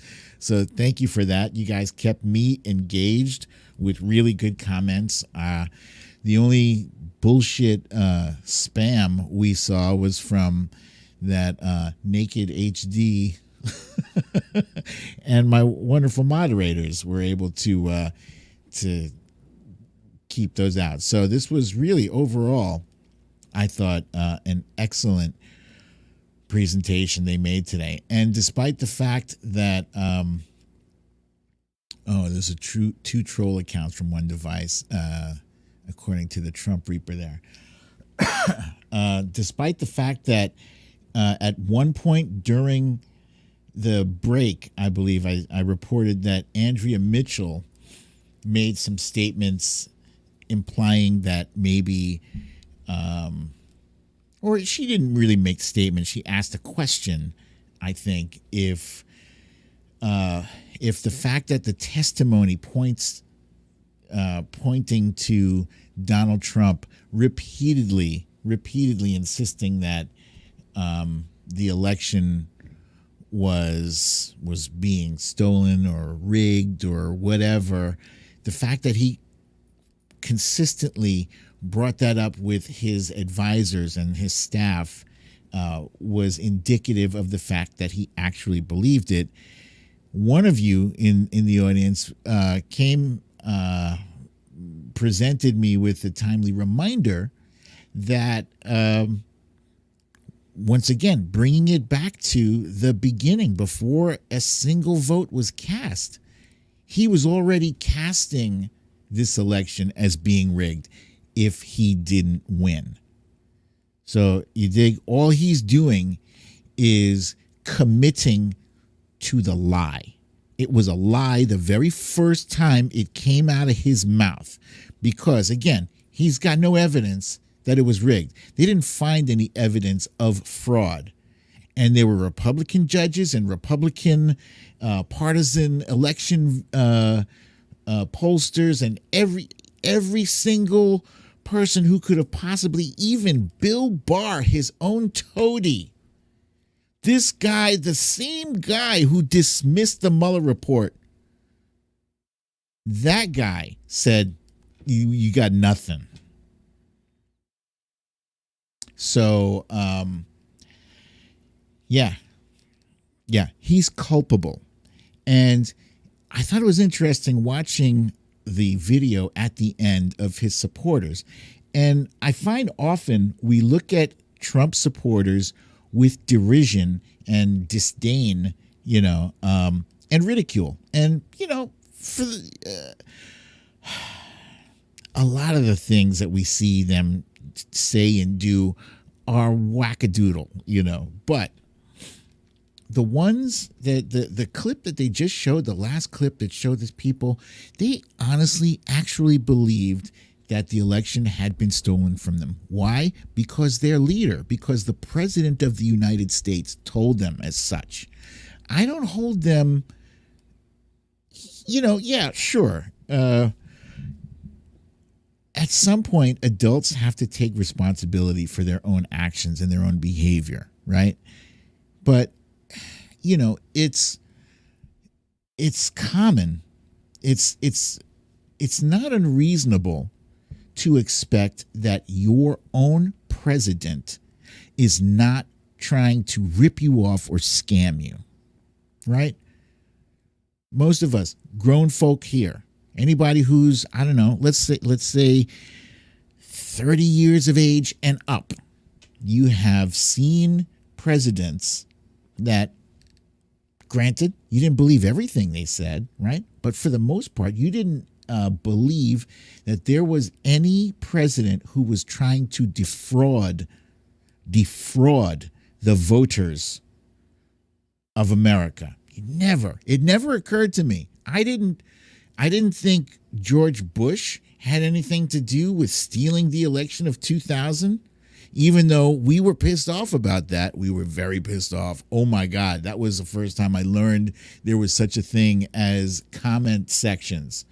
I was going to battle every day. I just left my keyboard in all caps because I was that mad. I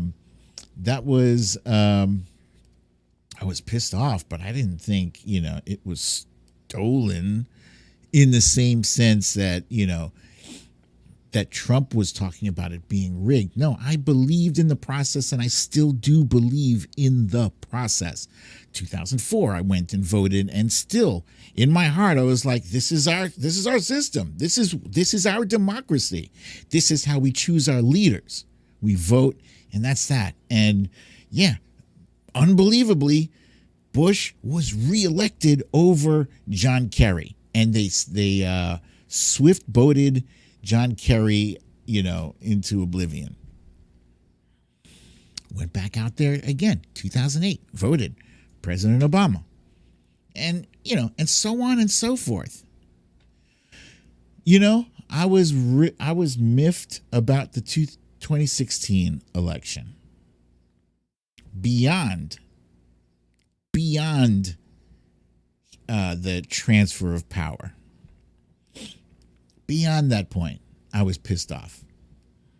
Let's call it, I don't know, February or March of 2017. I still thought I was mad, and I thought that I just couldn't accept the fact that Hillary had won the popular vote by 3 million votes, but she somehow still lost the election. It was a bitter pill to swallow, but I got over it, and I was like, you know what? We're just going to take it to him, and we're going to be the fly in his ointment, and we are going to take back the White House in 2000, and that is what we did. It is what we did. That last bit also, prior to the video, the bit where they were talking about the election fraud. We this whole time, most of us, we've been focused on the big lie, right? The big lie. But if the big lie was a cake, the fundraising grift was like the frosting and the cherry on top of that cake. They were using the big lie to support their constant raising money, and they're just shoving that money in their own damn pockets. And their followers are paying. They think that money is going towards, uncovering the fraud or whatever. It's not. It's just going into everybody's pockets. That ought to be, if it's not illegal, that definitely should be illegal. Like, that should be a freaking federal case. There should be feds knocking on the doors of Mar-a-Lago now and shutting that whole shit down.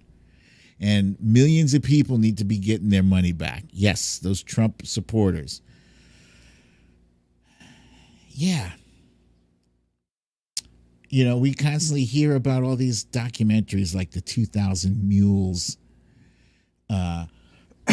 thing that purportedly points out, one of the witnesses even, was it Bill Barr? Bill Barr was clowning the 2000 Mules documentary by Dinesh D'Souza. He was laughing at that shit, you know. As many documentaries as they have on the right about this, there ought to be some on the left exposing these things, exposing that grift. There's just plenty of people who have money and time and opportunity and the talent to put that shit together. They should put together some more things, some short form documentary, because people have short attention spans. Make it like a 90-minute special, and maybe show it in three 30-minute episodes or something for people to keep tuning in. Something, maybe a 3-hour thing. 3 hours is a lot. You don't need 3 hours, but seriously, Donald Trump is a con man and a thief. Somehow, you know, he should have an asterisk on his name, next to his name in the history books, where they list him as president. He's not worthy of fond recollection in the annals of history. No, he should be looked upon as a complete and utter fraud.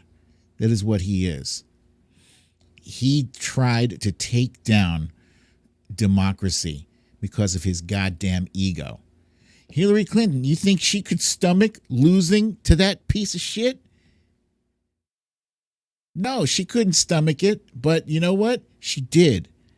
And she made her speech with her puffy eyes. The eyes were puffy from crying. She made her speech, and she said something to the little girls out there, et cetera, et cetera.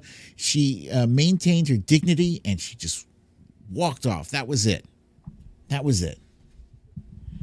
That's how it's supposed to be done. Watch yourself go.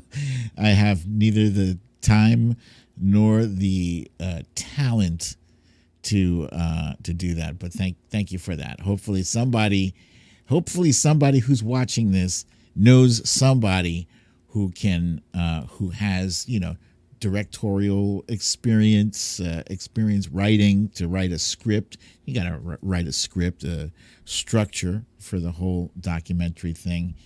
And producers, you need money to produce something like that, you know?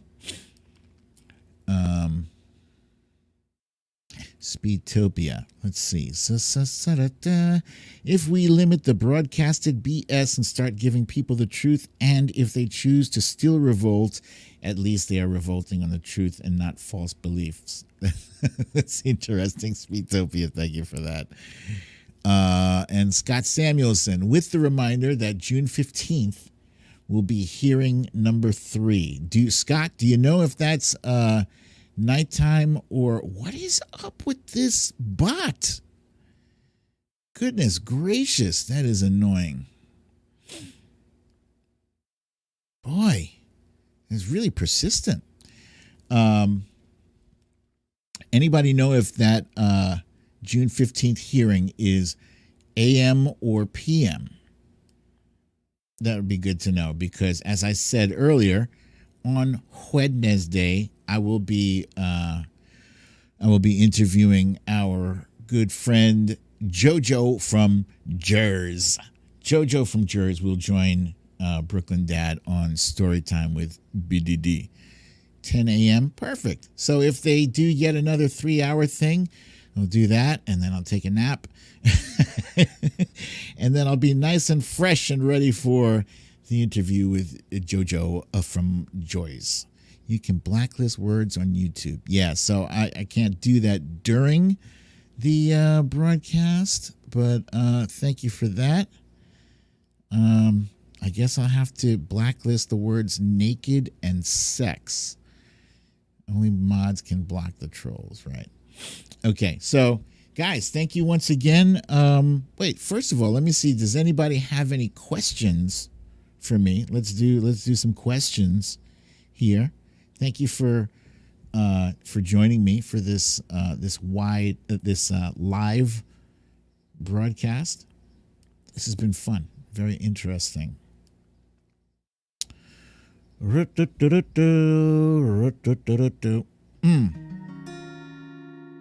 get some background music instead of my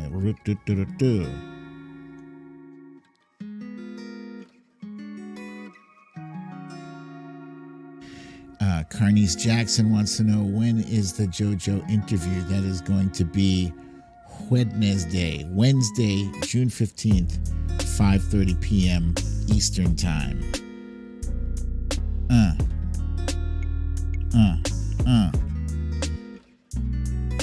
GLB. Question: will the hearing be based on a preponderance of evidence or beyond a reasonable doubt?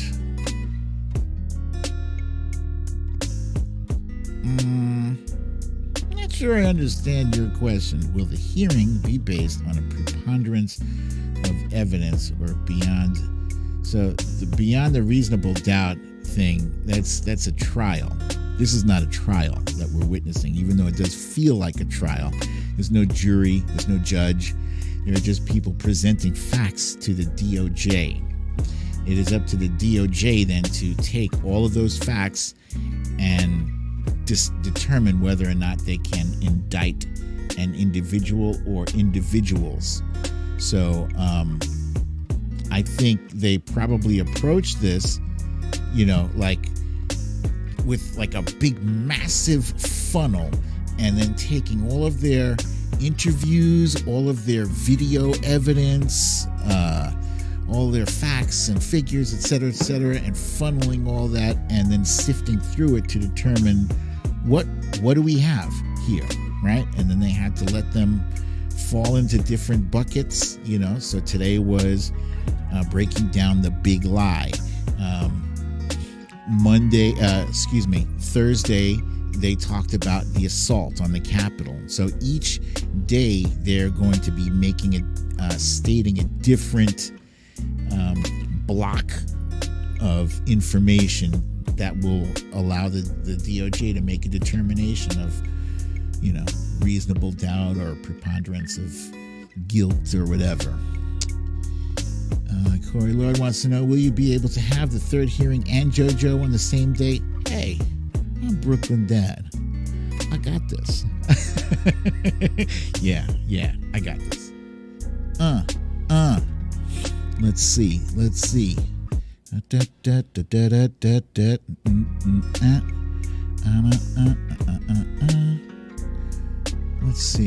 Trying to find these questions.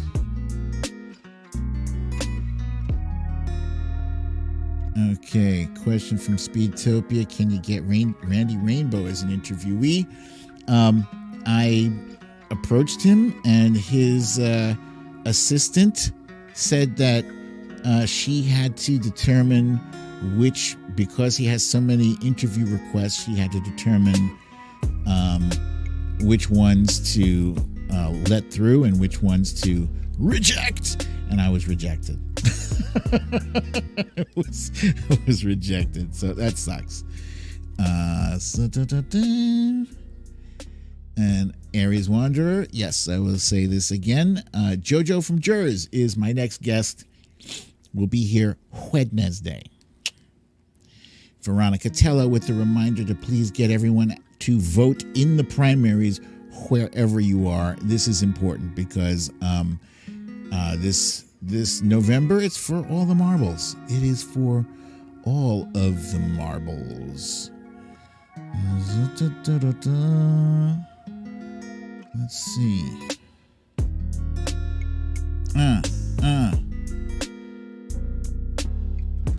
Karen Purdy says, looks like Stephan lied.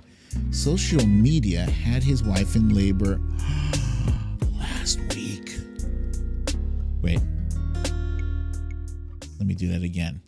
Social media had his wife in labor last week.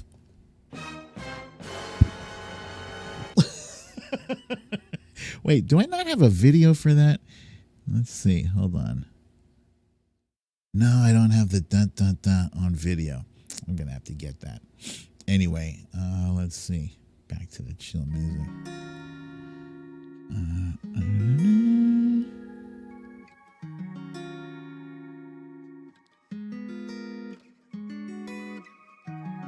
Okay.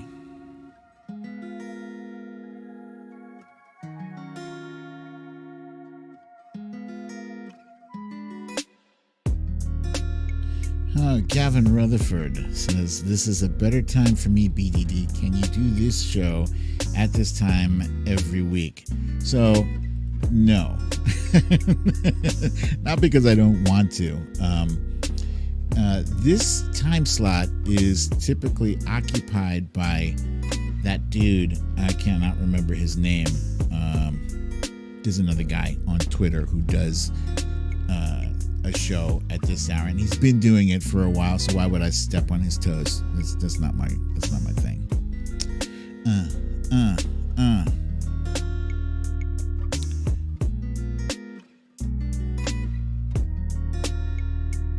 Okay, so all right, you guys, thank you so much for your comments and for hanging with me. I'm looking forward to seeing you guys all again, and tell your friends about this live thing.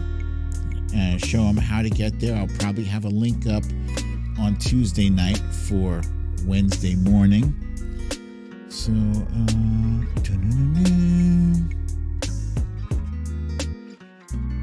so thank you for joining me for another episode of Storytime with BDD. I'm your host, BDD, aka Brooklyn Dad. And yes, Cindy, I will let wifey know. Thank you for that. If you have not yet gotten your shot, what are you waiting for? Go and get that shot.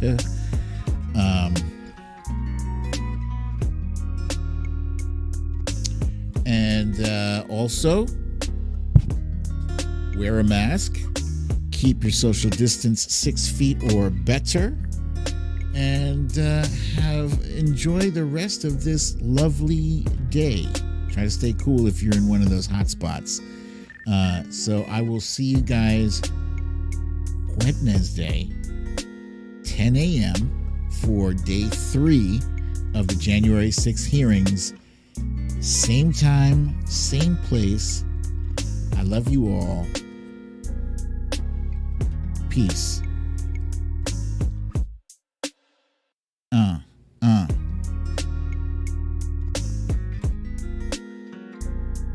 Hey.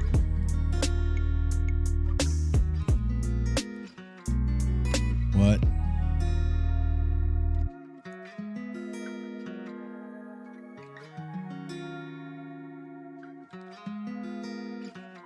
Corey Lord with the helpful reminder. Hit the like button, please. And if you haven't seen the whole hearing, you can watch it right here once again on YouTube, on my YouTube channel. If you have not yet subscribed, make sure you do.